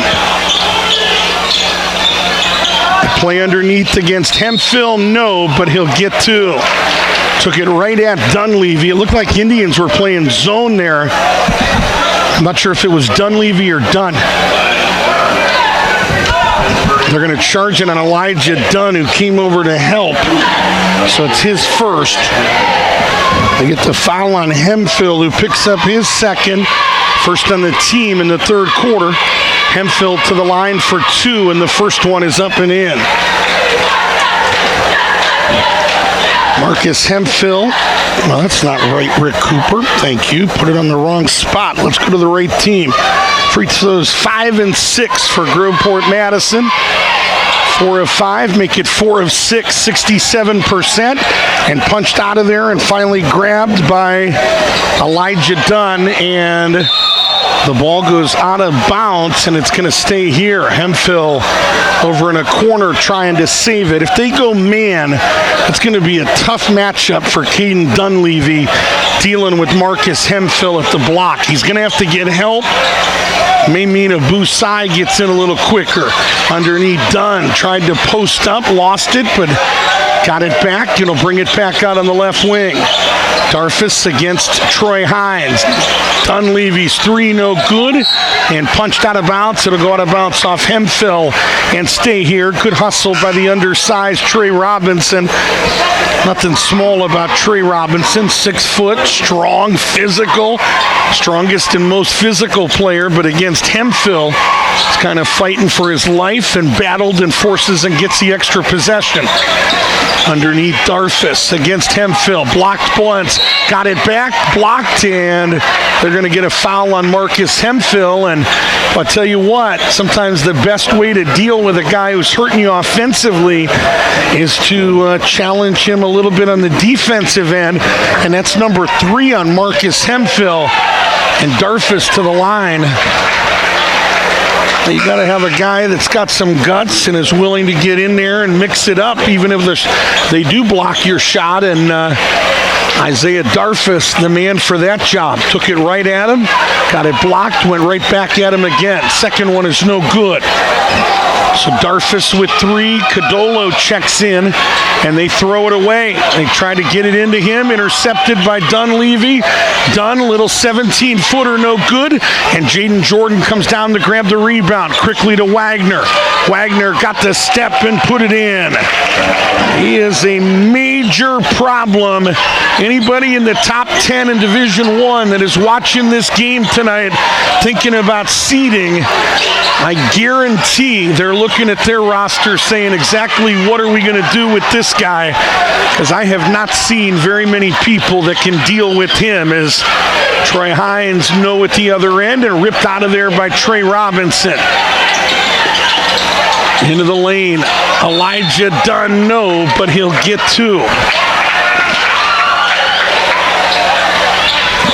See if they charge Codolo here. Nope, is that right? They are. I got 2 thoughts here real quick as you go to the line. The closest guy is the kid over at Reynoldsburg that I like, Makai Roddy. He's got a lot of Jordan Wagner in him, and he's the only guy that I think have you seen somebody else this year that can handle the athleticism and speed of Jordan Wagner? Who would be the guy on Westerville North that would have the best opportunity to deal with him? Jacob Medhani. Second free throw was good there by Elijah Dunn. So Dunn now with 7. But I think Makai Roddy kind of matches the athleticism, speed, and strength of Jordan Wagner. But the other thought I have, 2 months ago, interchanging Hemphill and Codolo was no big deal. They were kind of playing at about the same level as Wagner hoists a 3 and misses badly, but able to fight for his own rebound. No, it went out of bounds. Lamont Hampton asking for a loose ball foul, and I agree. Sure looked like Trey Robinson held Jordan Wagner from being able to get to that basketball, and nothing was called there. I think the official missed that one, Tanner Page, and he was right in position, but they're going to get a foul here, 85 feet away from the basket on Wagner. Second on Wagner, 4th on the team already in 2 minutes and 26 seconds. 2 minutes, 21 seconds, I beg your pardon, but just to finish that thought, Wagner or Hemphill is playing at such a high level right now that when he gets in foul trouble and you bring in Codolo, there's a big difference now. Left side, Dunn's 3, no good. Long rebound picked off by Tyreek Ruffin. And Ruffin, they're going to get him for steps. And they're going to turn it over back to Canal Winchester. That long rebound, I don't know if that was Darfus or somebody out there that had to retreat because it was kind of a relay race to the basketball. And if Ruffin got it and you didn't, he was going to give up a layup at the other end. So I think it was Robinson that had to retreat as Ruffin, no good. Outlet pass by Dunleavy, intercepted by Hines, saved by Hines, but saved into the hands of Dunleavy. Into the lane, Darfus working against Tay Taylor. Taylor blocked his shot. Taken away by Wagner. Make that Jordan underneath Wagner, 2 more. Jordan Wagner with 14. This is a 15-point basketball game, and Zach Olson is going to call a Crumble Cookie Indians timeout with 4:54 to play in this third quarter, and the Indians in a little bit of trouble, find themselves down the biggest margin of the game, down 15. It is a Crumble Cookie Indians timeout. Crumble Cookie and Canal Winchester. Call them at 321-8502 or online at crumblecookies.com. They've got that Oreo crumble cookie that Ricky Cooper says is one of the constants. I don't know what the word is they use, but it's always on the menu. It's a warm chocolate cookie mixed with Oreo cookie pieces, topped with smooth vanilla cream cheese frosting and sprinkled with more Oreo. Download the Crumble Cookie app or visit crumblecookies.com. Boy, Viva La Yogurt. Boy, Carla and Edgar Sarmiento doing outstanding stuff at Viva La Yogurt in Winchester Square next to Kroger. Creamy, refreshing treat that's lighter than ice cream, packed with live probiotic cultures. Grab a cup and swirl the fun. Open daily until 10 p.m. VivaLaYogurt.com. Not only is it good, but they are good people. And a lot of fans tonight in this building got a little voucher to go get a free 4-ounce, up to 4 ounces free at Viva La Yogurt, but you got to stop in this weekend. Edgar told us they were going to have some of those coupons in the store. So just stop in tomorrow or Sunday at Viva La Yogurt in Canal Winchester. Pick up one of these inspiration cards. Got a little coupon connected to it. They want you to try their product. Ty Simpson with his first foul, or second, I beg your pardon. And fifth on the team. So the team over the limit. Now they change it to 5 on that scoreboard. So Elijah Dunn to the line, and the first one is up and in. 10th and 11th free throws of this game. Right now the Indians unofficially 6 of 10. This guy's been a little quiet of late, hasn't he, Coop? Has 9 points in the game, got off to a quick start, but has kind of quieted down a little bit. Right side, Jordan, a long three. It's a Kessler heating and cooling Cruisers three-pointer. Jaden Jordan with 5. 17-point game, and Darfus triples and answers at the other end. It's a Kessler heating and cooling Indians three-pointer. Darfus with a half dozen. Taylor, no, but he'll get 2. We're going to get Darfus as the guilty party. It'll be the third on the big fella, second on the team here in the quarter.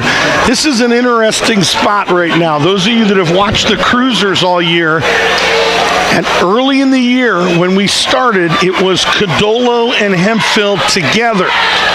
Last night, a coach's decision. One player not able to start last night. And so they started both of them together.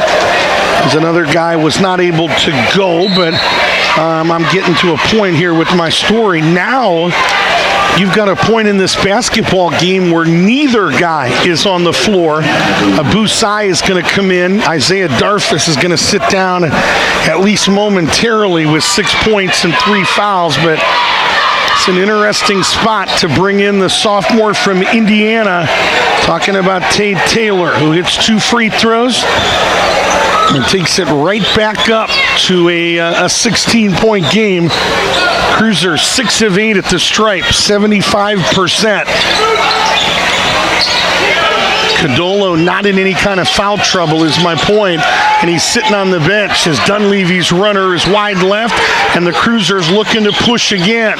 Wagner's pass a little bit behind Jaden Jordan. That's why he had to retreat. Fires a 3, no good. Underneath Hines, no good, and Dunleavy the rebound. Another long outlet. Dunleavy's thrown 2 or 3 of those today, and they're going to say it went out of bounds off of a Busai back to Groveport Madison. Well, we talked to Zach Olson before the game, courtesy of Great Clips, and he talked about we want to make Groveport defend, but we also want to get what we can under control in transition. That was a spot there where the Cruisers sped up Busai. He's got to slow down a little bit and let the game come to him. Wagner underneath got doubled, and Tate Taylor got on the rim and hammered it in. He had a dunk in the JV game tonight and hammers one in here in the varsity game as well. Right side, Dunleavy, no good. Wagner comes down to grab the rebound. Left side, Simpson's three, backside of the iron. And a rebound to Jaden Jordan. Out to Simpson, quick passes, beautiful passes underneath. Hines finished it off to Taylor. That was spectacular, 60-40. Beautiful passing, and a foul, I think, on Taylor at the other end. Boy, that may be the best passing sequence of the season for Groveport Madison as they ring up Tate Taylor, his first. Team over the limit, so Trey Robinson, the third, will go to the line. Was good passing everywhere, but for the play to be successful, Troy Hines wanted it to be successful. He sped it up at the end and zipped it over to Taylor, who put it in. That was a great play by everybody and a phenomenal play by Troy Hines. 60-41. Second one for Robinson. Pinballed out and then dropped in. First points of the game for the 3-year starter at point guard. Talking about Trey Robinson. Both of these teams currently 11th in their brackets in the district polls. Indians in Division II, Groveport Madison Division I. As Simpson, 17-footer, no good, wide left. Underneath Hines, spun away from Darfus and put in two more. Troy with a half dozen, 62-42. Back up to the biggest lead of this game as we near about 10 minutes to play in this game. Darfus underneath just took it strong to the rack. I think they need more of that, and Lamont Hampton is going to call a crumble cookie timeout. He calls it with 2:01 to play in the third quarter. Be on the lookout for the crumble cookie secret menu featuring a secret flavor of the week. Download the Cookie Crumble app for all the details or to place your order today. Thank you to Reggie and Kia Germany and the rest of the team at Crumble Cookie. Ugly Mug Bar and Grill in Canal, Winchester is proud to support tonight's big game. We appreciate the team at the Ugly Mug Bar and Grill for generously feeding our broadcast crew. Ugly Mug Bar and Grill features the best burger around, period. Open until 2 a.m. 7 days a week. Basil Western Road here in Canal. Visit the uglymugbarandgrill.com to learn more today. And we say thanks again to Viva La Yogurt. Support local and treat your team to something amazing at Viva La Yogurt in Canal, Winchester, where every visit is a win. Viva La Yogurt, creations in every cup. 62-44 with exactly 2 minutes to play. Cruisers 18-point advantage. They have led by as many as 20. Ruffin back into the game. They stay with Tate Taylor. Out to Hines, lost his footing. Over to Wagner, right side Ruffin. Rhythm three is right there. That's a Kessler Heating and Cooling Cruisers three-pointer. 21-point game. Minute and a half to play. Cy no good. Battle for the rebound. Taken out of there by Ruffin. Looking to push. Wagner thought about an alley-oop to Tate Taylor. Darfus did what you're supposed to do. First guy gets ball. Second guy sprints backside. And Darfus was right there if they would have tried it. And a blocking foul is going to be called on Dennis White, who looks perplexed at the call. And we got a high Bob Euchre-like vantage point up here, but I'm not sure I like the call either. Like Dennis White played pretty good defense, and Wagner was just as aggressive offensively as Dennis White was, if he was too aggressive defensively. Wagner got the step as he went by White, and Darfus a little bit late contesting. Jordan Wagner with 16 points in this game. Career high 26 last night over at Harvest Prep. Ball loose. Taylor on the floor. Taylor takes it away, and what? They're going to call a walk here. John Carter calls the walk, and somebody said something, and he turns around and gives them a long stare, but I would be saying something too. Tay Taylor's rear end is on the floor there. That is not a travel, John Carter. Missed that one. Good hustle by Tay Taylor. Should not have been called. And they inbound it, and Cy can't possess it. Taken away by Wagner, and Ruffin 2 more at the other end. Boy, Tyreek Ruffin much better tonight with 13 as Dunn misses. Make that White at the other end. This is a 25-point basketball game, and a skip pass there unless it was touched.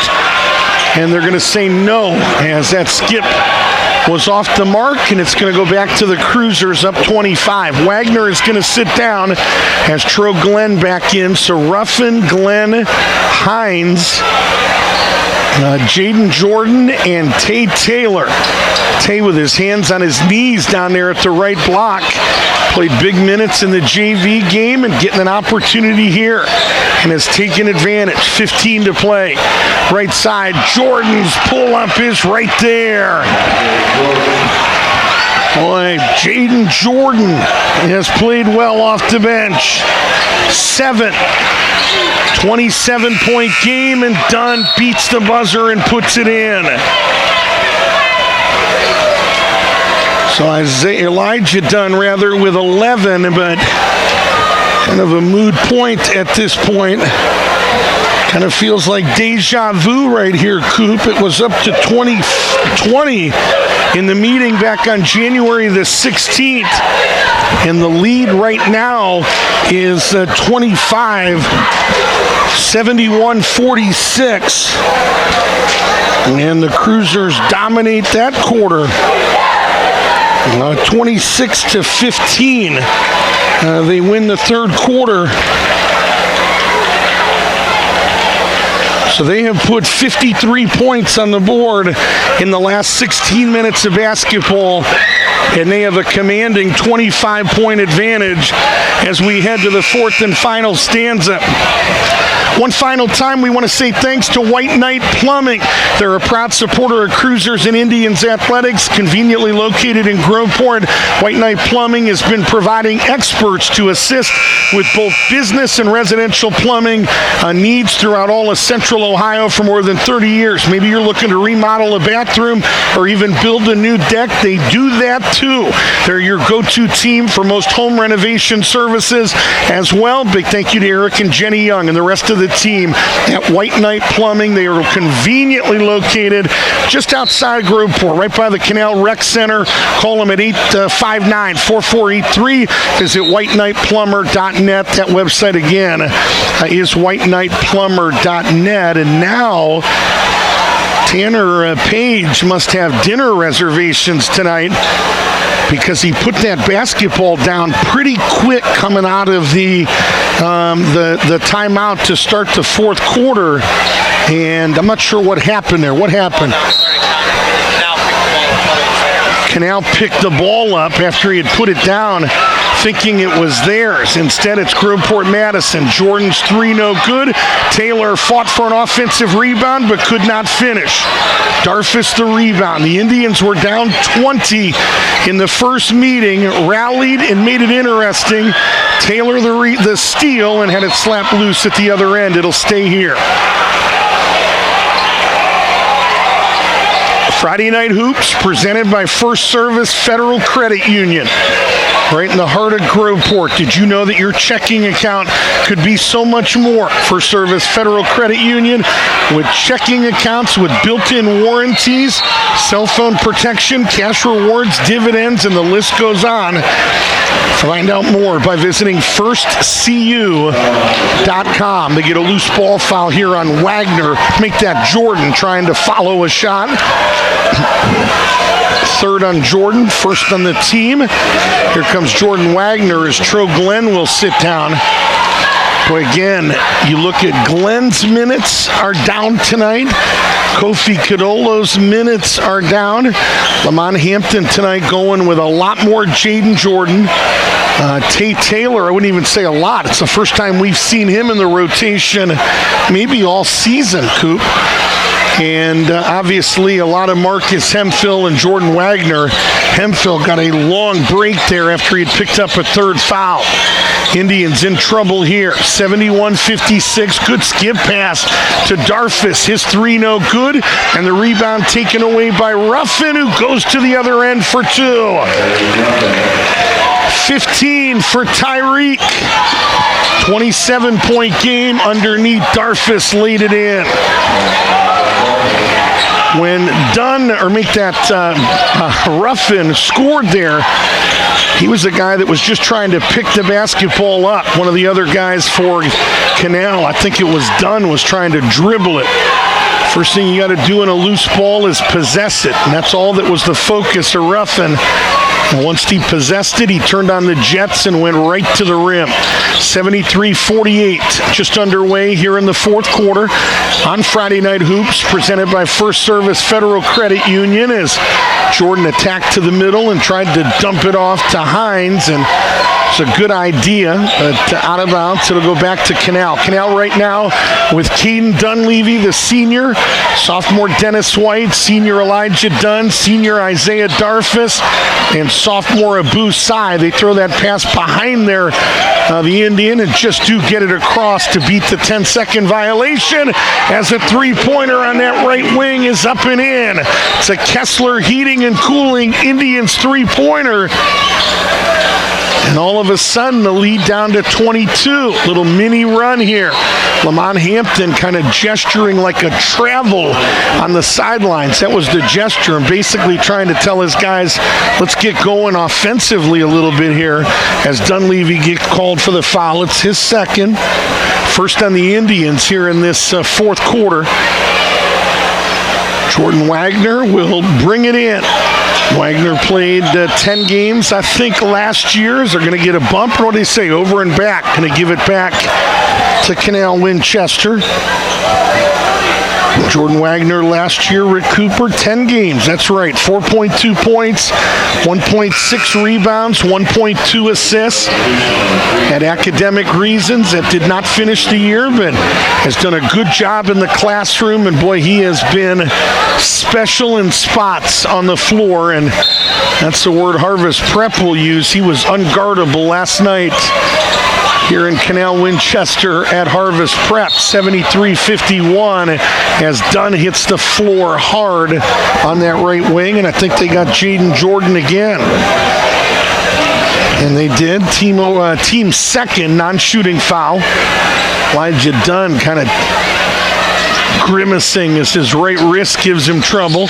They inbound it, go right back to Dunn. That's a well-executed play, but Dunn airballs the three-pointer. Dangerous pass to Dunn. Dunn got the step. 15-footer on the rim, no good. Sai working hard, and I think they're going to get a loose ball foul on Ruffin, maybe from behind against Abu Sai, and that is going to be the call. They always say the most dangerous player on an inbounds, especially on the side, is the inbounder. Good play there. They inbounded to Darfus, I think, and Dunn got into the play real quick as the inbounder and immediately spotted up, but missed the three. It was well executed. 73-51. First free throw up and in for Abu Sai. 14th and 15th free throws of this game for Canal. Right now, 10 of 14 at the stripe. Abu Sai with 7. This young man, only a sophomore. He and Dennis White, pair of sophomores that they will lean on in the days and years ahead. 73-52. Sai's got a good motor, got big body, goes to the rim hard, rebounds well, defends well, and Lamont Hampton says, let's take a crumble cookie timeout. Timeout on the floor, 5:32 to play in the game, and it is Groveport Madison by 21, 73-52, as you watch Friday Night Hoops presented by First Service Federal Credit Union here on the Groveport Sports Network and the Canal Winchester Sports Network. Hey fans, when the game is over, treat yourself to something sweet at Viva La Yogurt. Enjoy premium frozen yogurt, acai bowls, smoothies, and more. Viva La Yogurt, it's creations in every cup. I want to say thanks to Eddie's Chicken and Waffles, where you can enjoy breakfast all day, every day at Eddie's on No Bixby. Visit Eddie'sChickenandWaffles.com. Kessler Heating and Cooling is the official HVAC provider of Cruisers Athletics, and Canal Winchester Athletics is your system more than 15 years old. Maybe you're looking for a more efficient system. Is your equipment ready to take care of you this winter? Seasonal maintenance essential for reliable and efficient operation. Every year, Kessler Heating and Cooling is offering a furnace check special that starts at just $79. Annual service agreements are available at Kessler Heating and Cooling as well.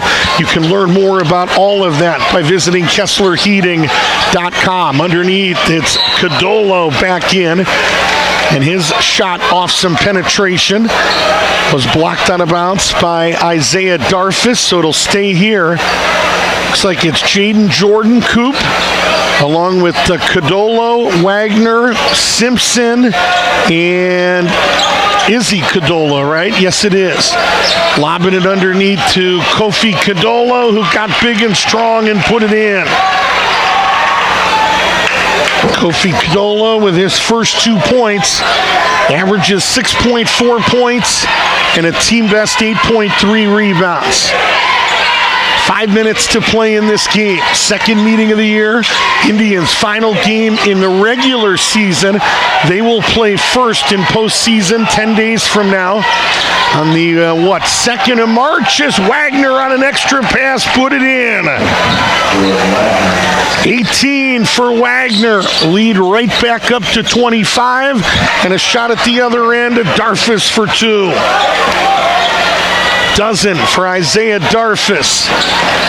Yeah, the Indians will play on Monday, March 2nd in a district semifinal.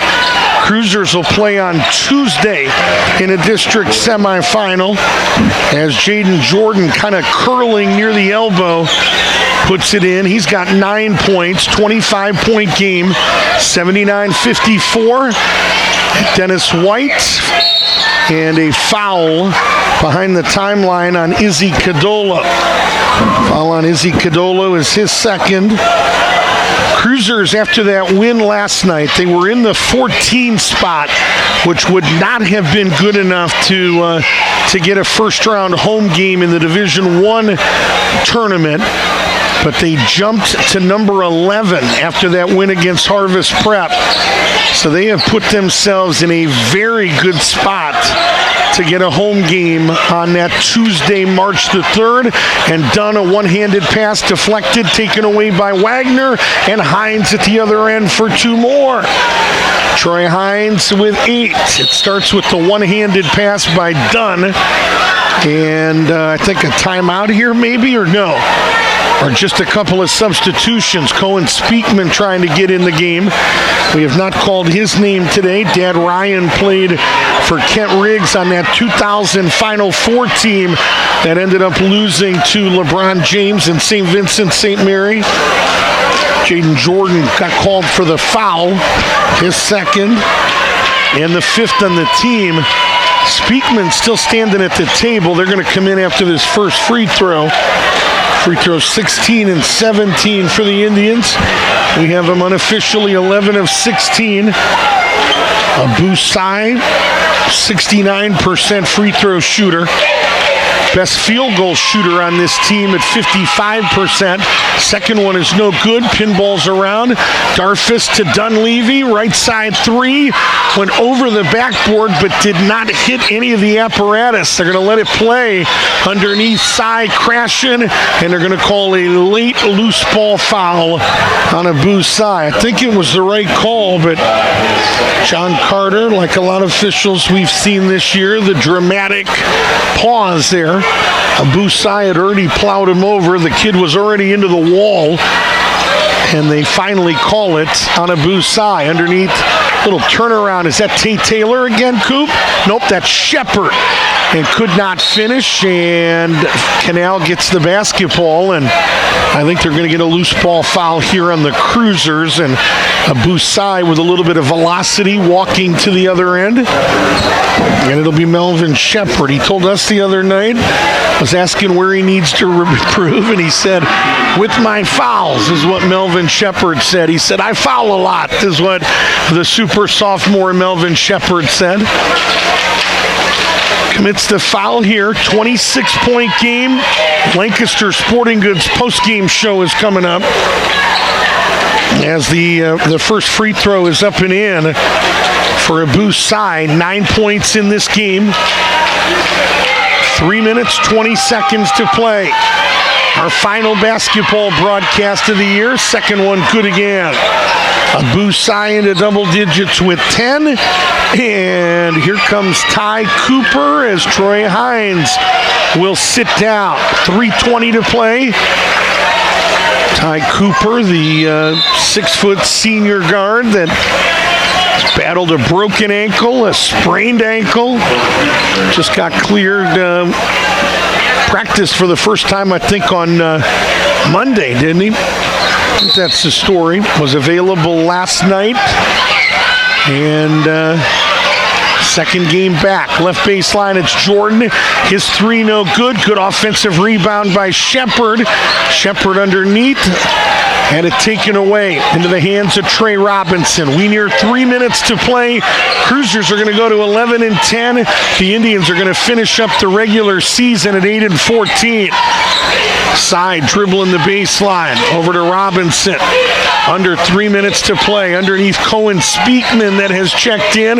Left side three is right there.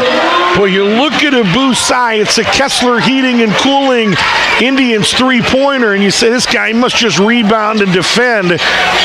Got the big body, right side Wagner to answer, in and out, no good. And a battle for the rebound into the hands of Trey Robinson, and they're going to get a foul here, I think, on one of the Cruisers, and we're going to charge it to Melvin Shepard, who admitted himself, like I said, I foul a lot.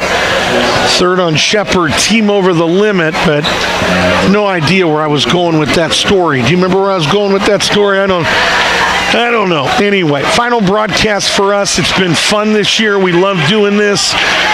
We know there's a passionate fan base out here that loves Cruisers and Indians athletics, and it ain't easy. It's a lot of work, but it's worth it when you know there's people that appreciate what you do, and we love every minute of it. Second free throw is good again. So Trey Robinson hits two. He's got 4 in the game. All of them are at the stripe. Wagner underneath Shepard, lost it, got it back, and put it in. The Cruisers will find out where they are in the bracket. You'll be able to look at that tomorrow morning, maybe even late tonight. You'll be able to see where they're positioned in terms of the rankings, and then the actual district draw where coaches come in and sign where they want to. So the first team, for example, Brett Norris and Hilliard Bradley, they'll have the whole bracket in front of Brett Norris, and he can literally sign his name on any spot on that line that he wants. Jeff Quackenbush and Newark would likely be second. They can sign anywhere they want. They could sign to play Hilliard Bradley in the first round if they wanted to. Nobody usually does that except Tim Casey at New Albany, as Caden Dunleavy at Kessler Heating and Cooling. Three-pointer. Makes it a 30, what was it, Coop? Was it 35? Was it 86, 61? No, it's 20. Never mind. I'm thinking it was it's a 22-point game. Wagner an offensive foul here, but so we'll know where they are in the rankings, but we will not know who they play until Sunday at about 3 or 4 o'clock. I hope that made a little bit of sense.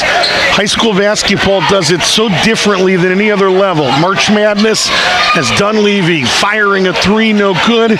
You know the 1 plays the 16, the 2 plays the 15, and Melvin Shepard icing on the cake with a Kessler Heating and Cooling slam dunk. Top of the key, done, no good. But high school hoops are different. You can put your name anywhere you want on the bracket. 88-64. Top of the key, it's Ruffin. Ruffin over to Wagner. Wagner Dunleavy working against Ty Cooper on that left wing, really getting after it. Half minute to play. Final meeting of the year between these two teams. No way they can play in the postseason. Cruisers are at the Division I level, and the Indians Division II. Indians right now the 11 seed. Be interesting what this does to their ranking. I know this. I'm going to go out on a limb, and the Cruisers are going to get a home game at Cruiser Arena as Shepard spins. No good. Rebound Elijah Dunn. He'll shoot a long three to try to beat the buzzer. No good. And that's how this basketball game is going to end. Well, there was a rally in the first meeting. No rally today, although the Indians do win that fourth and final stanza by the score of 18 to 17. Yep, that's right. Yep, they win the fourth stanza 18-17, and it gets us to our final score tonight of Groveport Madison, a winner by the final of 85-67. Why does that say? I just wrote down 88-64. I think they had that wrong on the board, didn't they?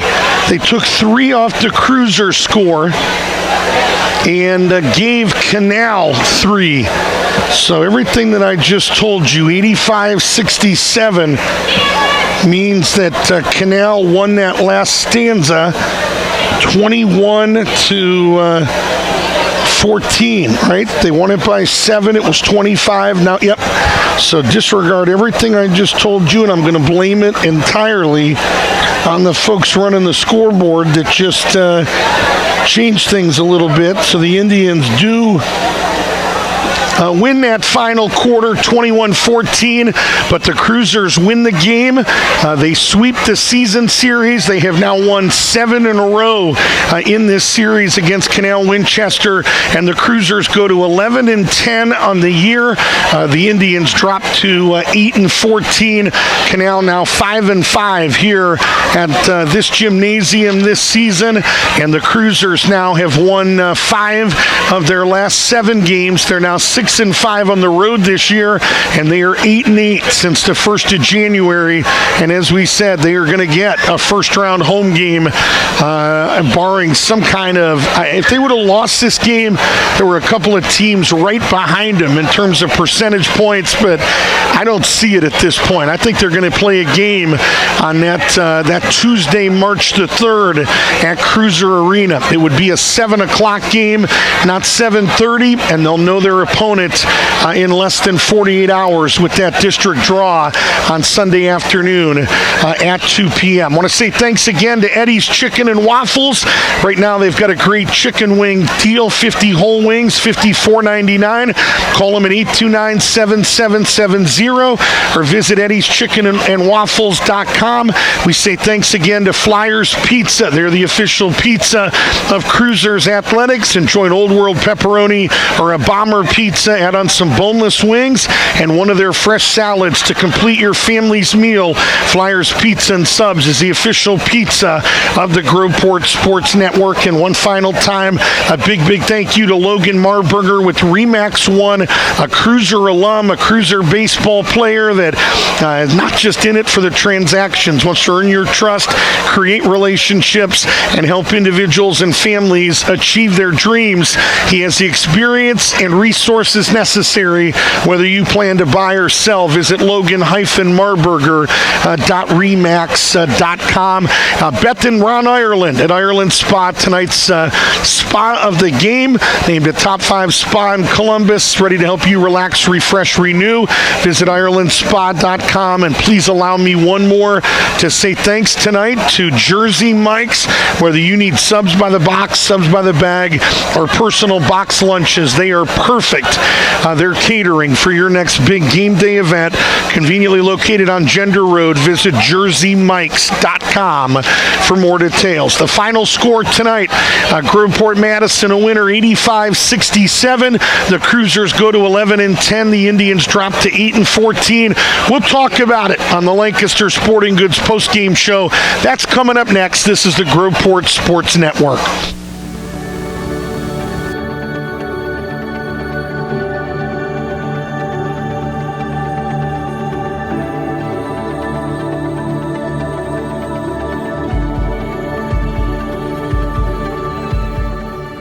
We are all searching for a place to belong, a place to fit in, a place to call home.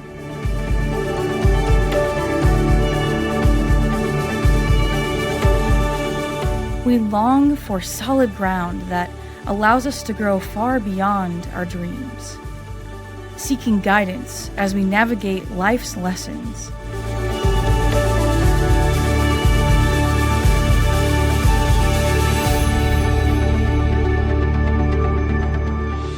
Leaning on others' experiences to help unlock our full potential.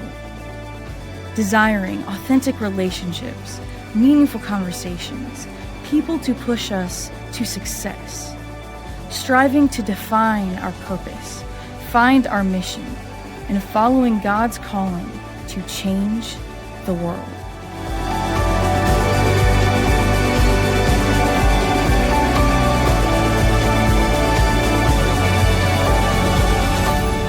We are all searching.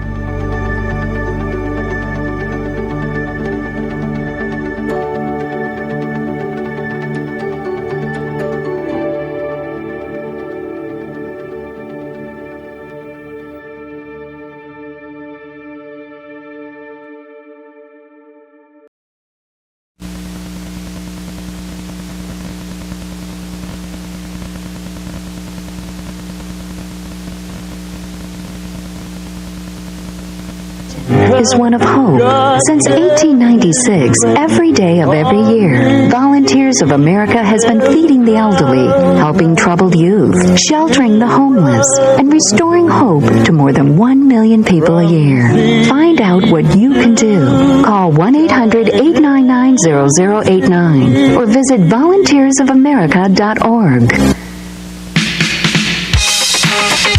Well, it is celebration time on the road tonight here in Indian Country. Cruisers have beaten the Indians for the 7th straight time in this series. They have not lost to the Maroon and White in more than 6 years. They beat them for the second time here in 2025-26. Beat them 76-66 in the first meeting at Cruiser Arena on January the 16th, and they win tonight by 18. Boy, we got that Flyers Pizza Name the Score contest, and they changed the score at the end. Be funny to go back. What's that Bad Beat segment on SportsCenter? Can you imagine watching tonight, thinking you won the Flyers Pizza Name the Score contest, and then they alter the final score? We had nothing to do with that, obviously, so stay tuned for that. We'll let you know tonight or first thing in the morning who won that Flyers Pizza gift card in the Flyers Pizza Name the Score contest. I want to say thanks to Skyline Chili. They have sponsored our broadcasts all year.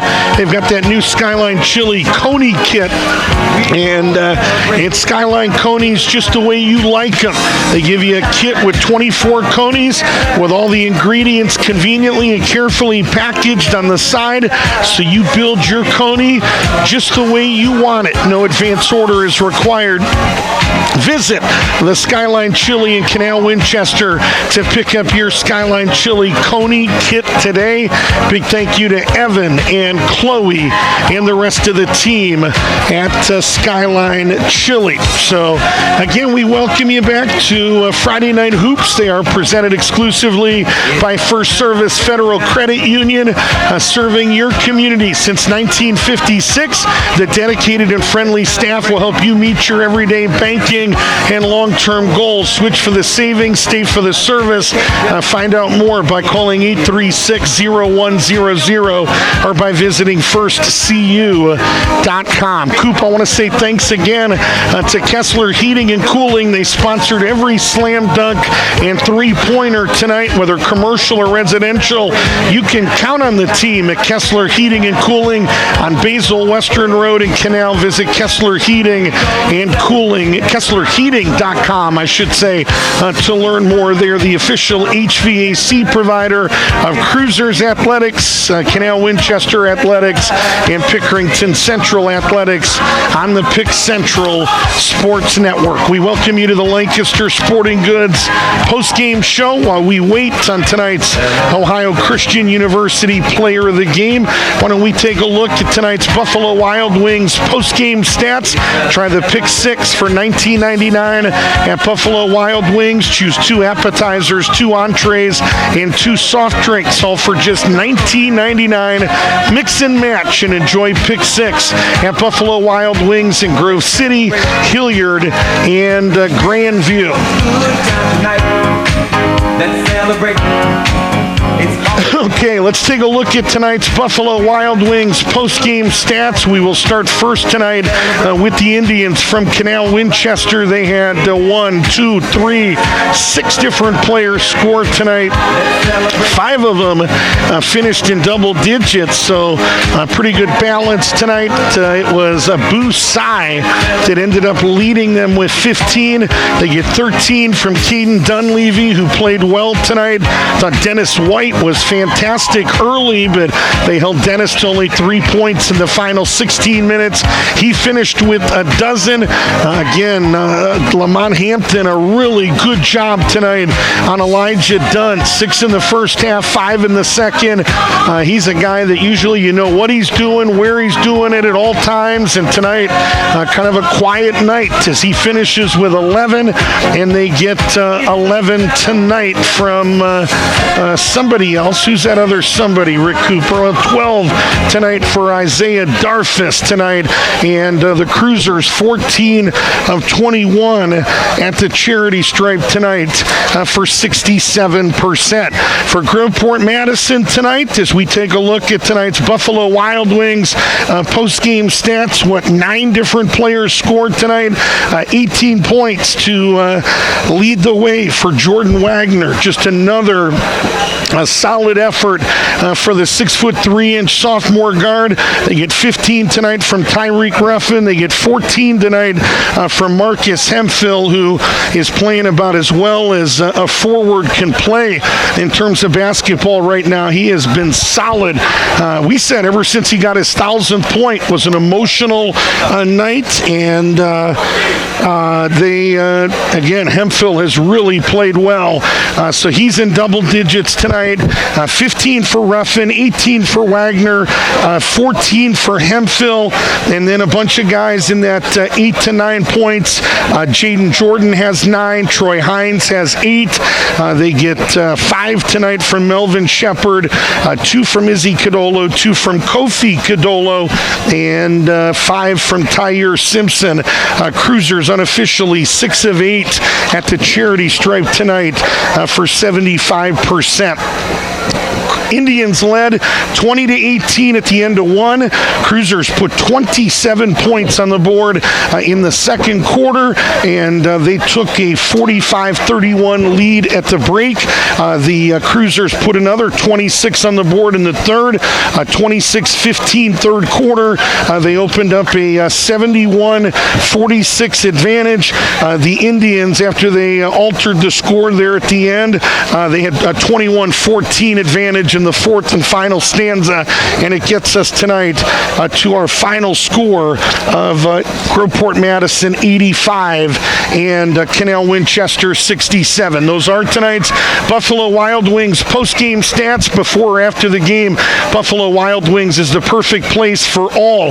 Join America's favorite sports bar, Buffalo Wild Wings, in celebrating the game with wings, burgers, apps, and so much more. Buffalo Wild Wings in Grove City, Hilliard, Hilliard, and Grandview. And again, those are the locations we want you to go to in Grove City, Hilliard, and Grandview. They are the closest ones and the only ones that supported Cruisers Athletics. You can read between the lines and know what we're talking about with that. But if you have been to a Buffalo Wild Wings in Canal in Grove City, it's like compared to some of the other B-dubs, it's different and a really cool place to go watch a basketball game, a football game, whatever. So time for us to take a talk to tonight's Ohio Christian University Player of the Game. At OCU, you'll always be known as a scholar with professors who care about your goals, known as a leader shaped through their leadership roundtable training, and known as a friend in a community that celebrates you. Come experience what it means to be rooted, nurtured, and known. Visit ohiochristian.edu/preview and see how OCU can help you grow into the oak that God has called you to be in on a night where there's all kinds of balance and a lot of guys doing a lot of good things, a lot of guys we could have brought up, but we choose to bring up the super sophomore Jaden Jordan, who was one of those guys tonight with 9 points. First of all, congratulations. I'll shake your hand after a good win.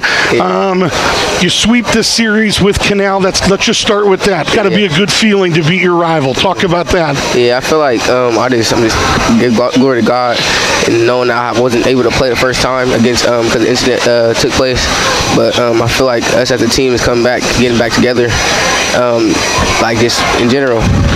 Yeah, and I think, Jaden, one question, when you're the better team, which most people would say going in, you were the better team, you have to act like it. The Indians lead by 2 after 1, but really that second and third quarter, you guys scored 53 points in 2 quarters and kind of slammed the door at that point, kind of took the air out of this building, and that's what good basketball teams do. Tell me what you remember. Let's just start like that second and third quarter window when you outscore them. 53-26. What were some of the things this team was doing well in that spot? I feel like we was sharing the ball as a team. We was all talking. We all on the same page as far as that. We was just communicating good. We had a good moment. This team, I don't know if it's, I don't watch it a lot and say, man, they don't share the ball, but the statistics would say they don't share the ball. Like 9 assists a game is too low, to be honest. We've had games with 3, 4, 5 assists. Our leading assist guy averages 2 assists a game, but something seems to be changing right now. Is it guys being more unselfish, or is it something even more than that, you think? I feel like it's behind the scenes, a lot of stuff that we're getting back to connected as brotherhood. As far as that, just getting back. Tell me more about that. Yeah, we all been talking. We've been sharing the ball more. We've been more on the same page. We've been unselfish, trusting one another, help side defense. We've been getting back on defense, just trusting each other. How much does it help when you're doing those things to win a game like tonight or beat Harvest Prep yesterday to say, man, when we do this, we can be very problematic for other teams? I mean, it just feel good. It just feel good. Yeah, well, it looked good too tonight. It's fun to watch. There are a couple of passes tonight. Troy had one. It was the best movement the whole year and made that quick extra pass. And I don't know if it was a dunk at the end, but somebody it was, led by Jordan Wagner. Wagner finished strong. So I want to ask you a couple guys that have really gotten this team going. It's been a team effort, but boy, what Marcus is doing right now, and Jordan on the perimeter. Talk about those two guys. Yeah, I feel like Jordan, he's getting more. We're connecting more as a whole team, as a team. Marcus, he feel like he's a big part of the team. I don't know him transferring stuff. Yeah. But he's been dominating in the paint, boards, rebounds. Jordan, he's been attacking the rim, looking for the extra pass, kicking it, and scoring if he needs to, help the team. Guys like you are new to the varsity. Even a guy like Kofi, a senior, didn't really play varsity. He was behind a lot of good dudes last year. Then you throw a Marcus Hemphill in. Some guys had played with him in AAU, but a lot of newness with him. Has it taken this long? Is that part of it? We had to kind of learn strengths. Is that a story? Not really. No. I was with him this summer at AAU. I kind of played with him. Okay. But what about others? So I feel like we're finally using Marcus Hemphill. feel right now? We're connecting more. I feel like he's a big piece of our team, adding him on. And then Kofi, just having two bigs starting. I know Kofi didn't start tonight, but having this time to time where he starts, we start, and it's unstoppable for real once we connect as a team. And what about another sophomore tonight? Tate Taylor comes in as a junior from Indiana, right? Yeah. And he comes in and he got good minutes and showed some stuff, right? His confidence level getting back to where it needs to be. He wasn't really a confidence guy, but then now he's really getting the feel of it. He's connecting with the team more. He's getting back into it. One more for you guys till the postseason. 21 games right now. Let me ask you this: be your own worst critic and toot your own horn. You do whatever.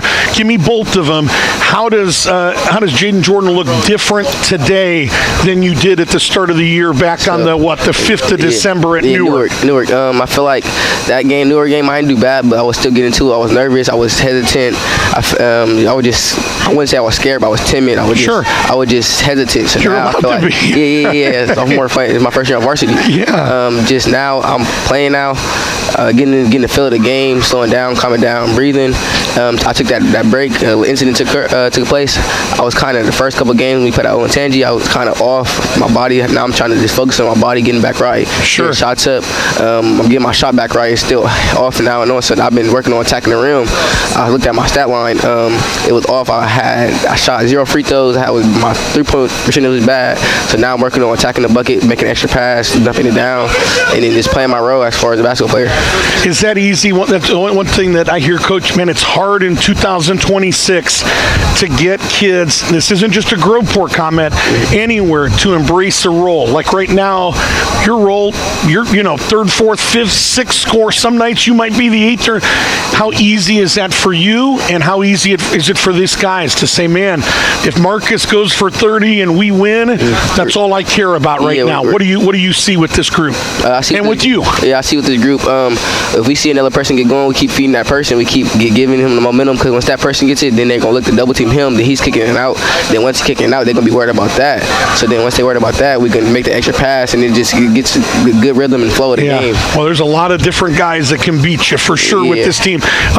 One thing I hear when I'm talking to all these different coaches, we're doing interviews and prepping, teams are concerned about Groveport Madison. I mean, they are.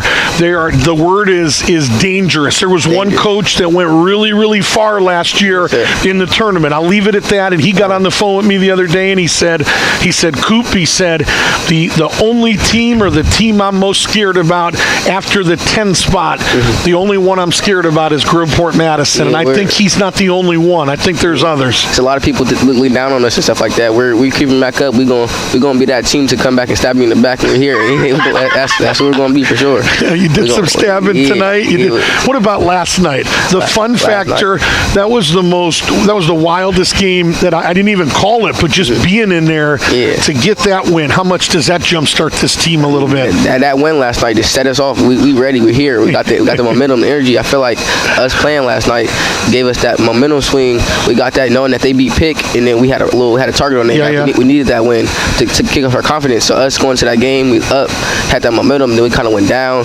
So then we had to connect. I feel like our lowest point of the season is that third quarter, us coming out not being able to score. Okay. So I feel like the locker room talks at halftime helped us a lot about just coming out, being able to score, being able to talk, communicate, and just get some push on board that third quarter, because I feel like that's what killed us a lot this season. Yeah. Well, you got one more. It has no bearing on the bracket. Tonight's the last night that can count towards seedings. They'll get all that done, and then Sunday at 2:00 you'll find out where you're going. But it should be a home game. I'm sitting here tonight watching you guys do this, watching Harvest Prep. I'm not sure a home game is what this team needs. It seems like in spots that you guys almost embrace. Yeah, I feel like it was fun tonight. The last two on the road. Yeah, no? about us playing home. I feel like we're good. We'd be able to kick back, because we had these games, these big games coming up against Prep. They gave us a swing, so we'd be able to lock in before the game, get some shots up, communicate, talk to the team, just be able to have fun with each other. Just basketball, not all about being serious. You could have fun, enjoy the moment and stuff like that. But I feel like once it's time to step on that court, in between the lines on hardwood, we're able to process it and then lock in. Be ready. Okay, one other question. It was 3 games in 74 hours, and I'm watching that game last night. It goes into overtime, and I'm thinking, has 4 more minutes. What was the fatigue factor tonight? Coach Hamp, stand up here. He put a lot of games into a short window of time. What was there's a lot of depth on this team. How tired is Jaden Jordan right now? My body, I need to ice bath. Ice, baby. Yeah, I'm just ready to I'm ready to play. Keep playing. Okay. Keep sacking them up. If we said we got 32 more minutes right now, there's a new team coming in. You would put a uniform on. Yes, sir. I think I would have too. So anyway, well, we love watching you. I know you've got a cousin up in Westerville. I just found that connection, and he's having a pretty good year too. Medhani. We won't see him, right? Because he's at the D2 level. But yeah, I grew up with him. I'm really is that right? Yeah, he played basketball, and he kind of inspired me to play basketball. So okay, it's up to him growing up. He's a good dude, and he's another dude like what you're saying about this team right now, that every time I watch him, all he cares about is winning. He doesn't care about getting his, not one time in all the years I've watched Jacob Medhani, and we need more Jacob Medhanis. We need Jaden Jordans, and good job tonight. We wish you the best the rest of the way, all right? Thanks so much. Jaden Jordan stays late and talks basketball with us. He is tonight's Ohio Christian University Player of the Game. Seniors, maybe you're ready to plant your roots, begin your next season of life. At OCU, you'll be known as a scholar with purposeful academics, known as a leader equipped to influence, and known as a friend in a Christ-centered community. At OCU, your growth is more than academic. It's spiritual, personal, and powerful. Like an oak of righteousness, you'll grow deep, stand tall, and live out God's calling with confidence. You can apply today at ohiochristian.edu/apply. And Coach Hamp going to stay late and talk basketball. I didn't think he wanted to talk to us anymore. He didn't talk to us after Upper Arlington the other night. But I didn't know. I mean, a couple times I came up and you wasn't packed up on me. I just got to figure it out, I guess. Okay. I always want to talk to you, Rick. I know you do, yeah. He appears with us courtesy of Great Clips in that Walnut Creek Plaza. He is staying extra late tonight. We're grateful for that because Jaden Jordan had a lot to say and we liked it. Add your name to the list at the Great Clips salon of your choice so you spend less time waiting in the lobby. Download the free Great Clips app today or visit greatclips.com for more information. And I told Jaden Jordan, Coach, a sign of a good when you're the better basketball team, you come in and you punch somebody in the throat. I know it was 2018 at the end of one, but that second and third quarter, you outscore them 53-26 and kind of took the air. There was a lot of air in the building last night at Harvest Prep. Not so much tonight. Right. Your guys really kind of slammed the door. What thoughts on that, on the win, and what you told the guys you're most proud of tonight? Very proud of the guys, how they was able to come back after a hard-fought overtime win last night at Harvest Prep, because that's tough. I know their legs, they haven't recovered. They ain't even been 24 hours. So super proud of them being able to lock in. We made some mental mistakes, and you can expect that from being fatigued a little bit. Sure. But we told them, I said, if we don't come in and hit them early, it's going to be a dogfight because they always give us their best punch. I got nothing but respect to Zach and his coaching staff and the program here. They always play us hard ever since I've been a freshman head coach here. We always had hard games with Canal. So I knew if we didn't hit them hard early, it would be like a game like last year. And that's probably true collectively, but I look at an Elijah Dunn, and I feel like he feeds off of a crowd and an atmosphere, maybe more than anybody I've ever seen at the high school level. Tonight, he finishes with, what do you have, Coach? You probably looked at, he had 11 points, and man, it was a quiet 11, and a lot of that had to do with what you did with everybody else. Yeah, I put Glenn on him. He's long. They're all really good friends. They want to compete. Put Troy on him, and just throwing a lot of guys at him. If you don't, he will end up having 20-plus points on you. Yeah. Because his conditioning is so well and how well he shoots the ball. He doesn't stop. He doesn't stop at all. He just runs constantly. It's been a wild week. Now, can I go big picture? I mean, you get another quality win last night against Harvest Prep. The computers liked it. You go from 14 to 11. Yep. Now it pretty much solidified you're going to get that home game, barring unless something computers malfunction, you're going to play at home. You get a nice win tonight. You got the Westland win against a 13-win Westland team at the time, and then in the mix of that, a couple losses to Upper Arlington and New Albany. I know when I've talked to you big picture, you tell me this team is gelling right now. They're gelling. What do you like right now? But and then you look at those 2 losses. We didn't get to talk to you after. What don't you like right now? What's keeping you from those teams? Those ball possession.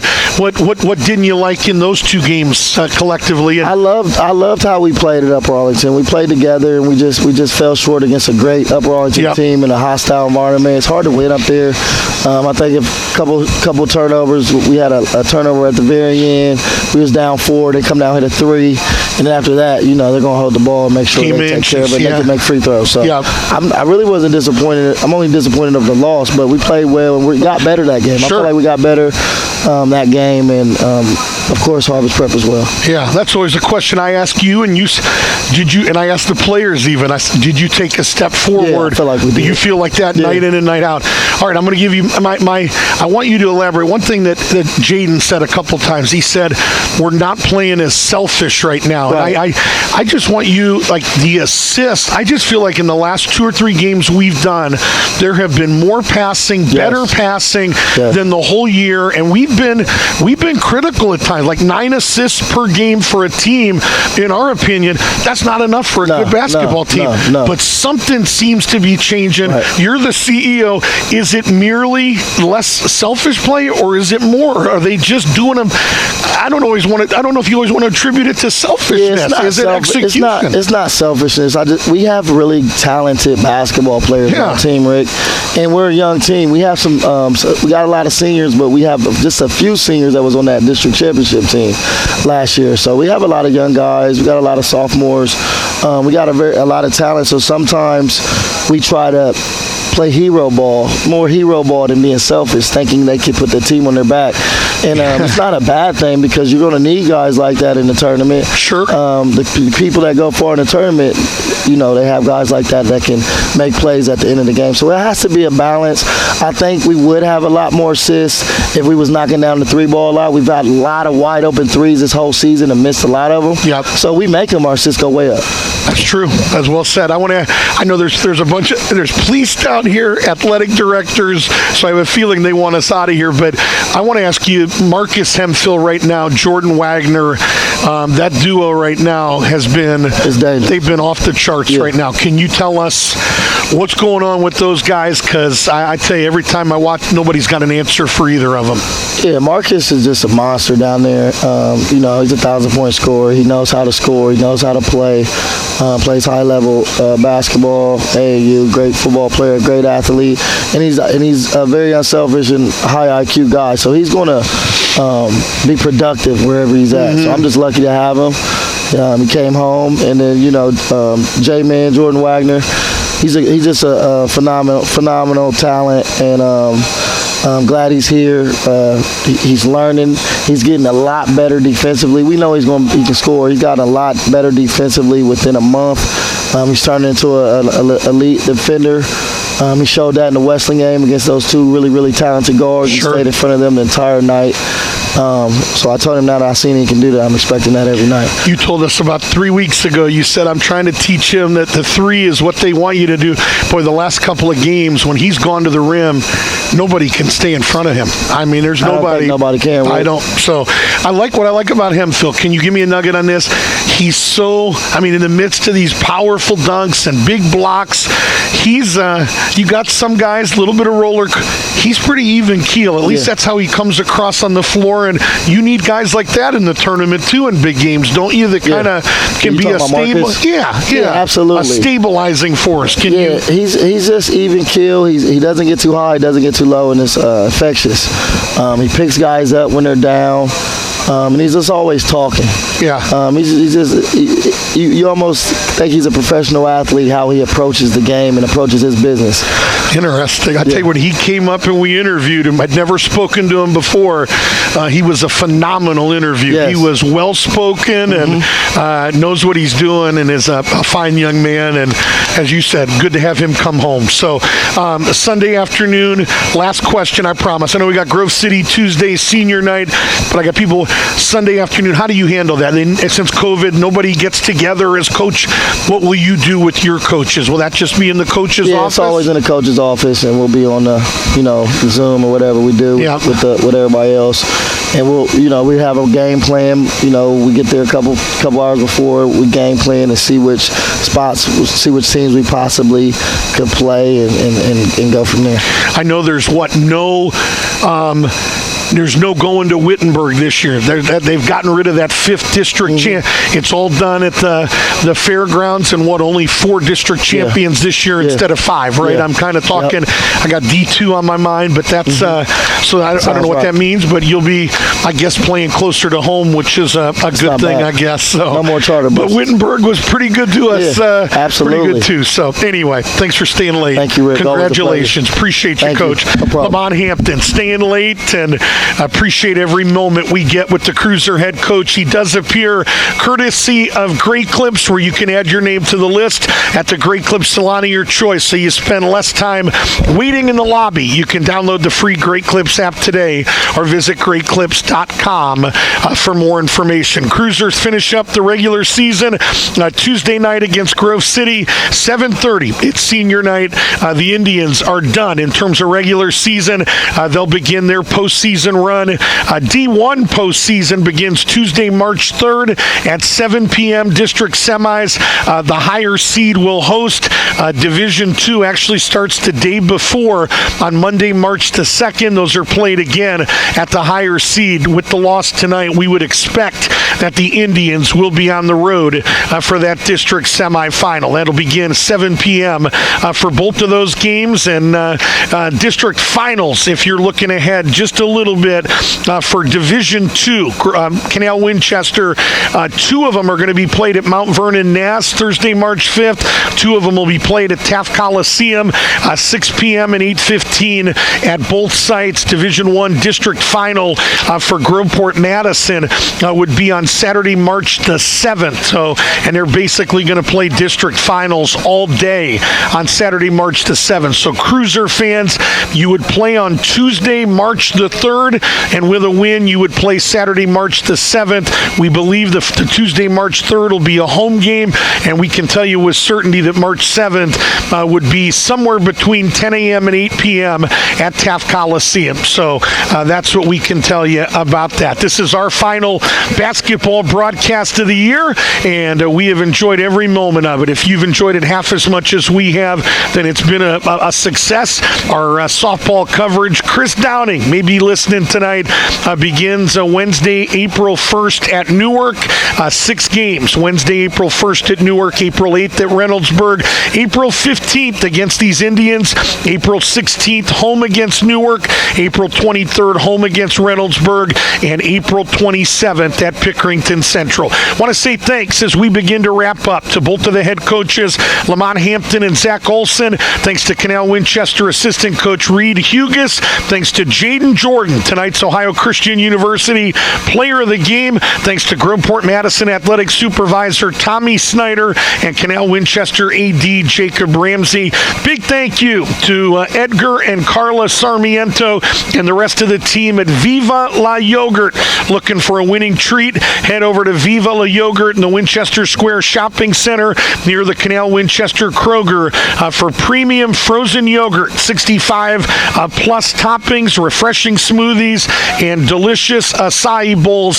Celebrate every win with Viva La Yogurt, creations in every cup. Remember, you can order a permanent digital download of tonight's broadcast. All the details on how you can pick up a copy are on our screen right now. That puts a wrap on Friday Night Hoops, presented by First Service Federal Credit Union. Final game with them, at least in basketball. So we say thanks one final time to First Service Federal Credit Union. They will help meet your everyday banking and long-term goals. Switch for the savings, stay for the service. Find out more, 836-0100 or firstcu.com. For Ricky Cooper, Price Cooper, Lamont Hampton, Jaden Jordan, and our entire Groveport Sports Network and Canal Winchester Sports Network broadcast team, my name is Rick Cooper, saying so long from Canal Winchester High School here in Indian Country, and where the Cruisers a winner tonight by the final of 85-60. 67. We love every opportunity we get to bring you Cruisers Athletics. And again, we hope you enjoyed it even half as much as we did bringing it to you. We ask you to continue to support our sponsors. Tell them thank you for helping us have the resources to bring you every game that we have. We'll talk to you again April 1st when we kick off our 6-game softball coverage at Newark. Until then, thanks for watching. Go Cruisers. Have a good night, everybody.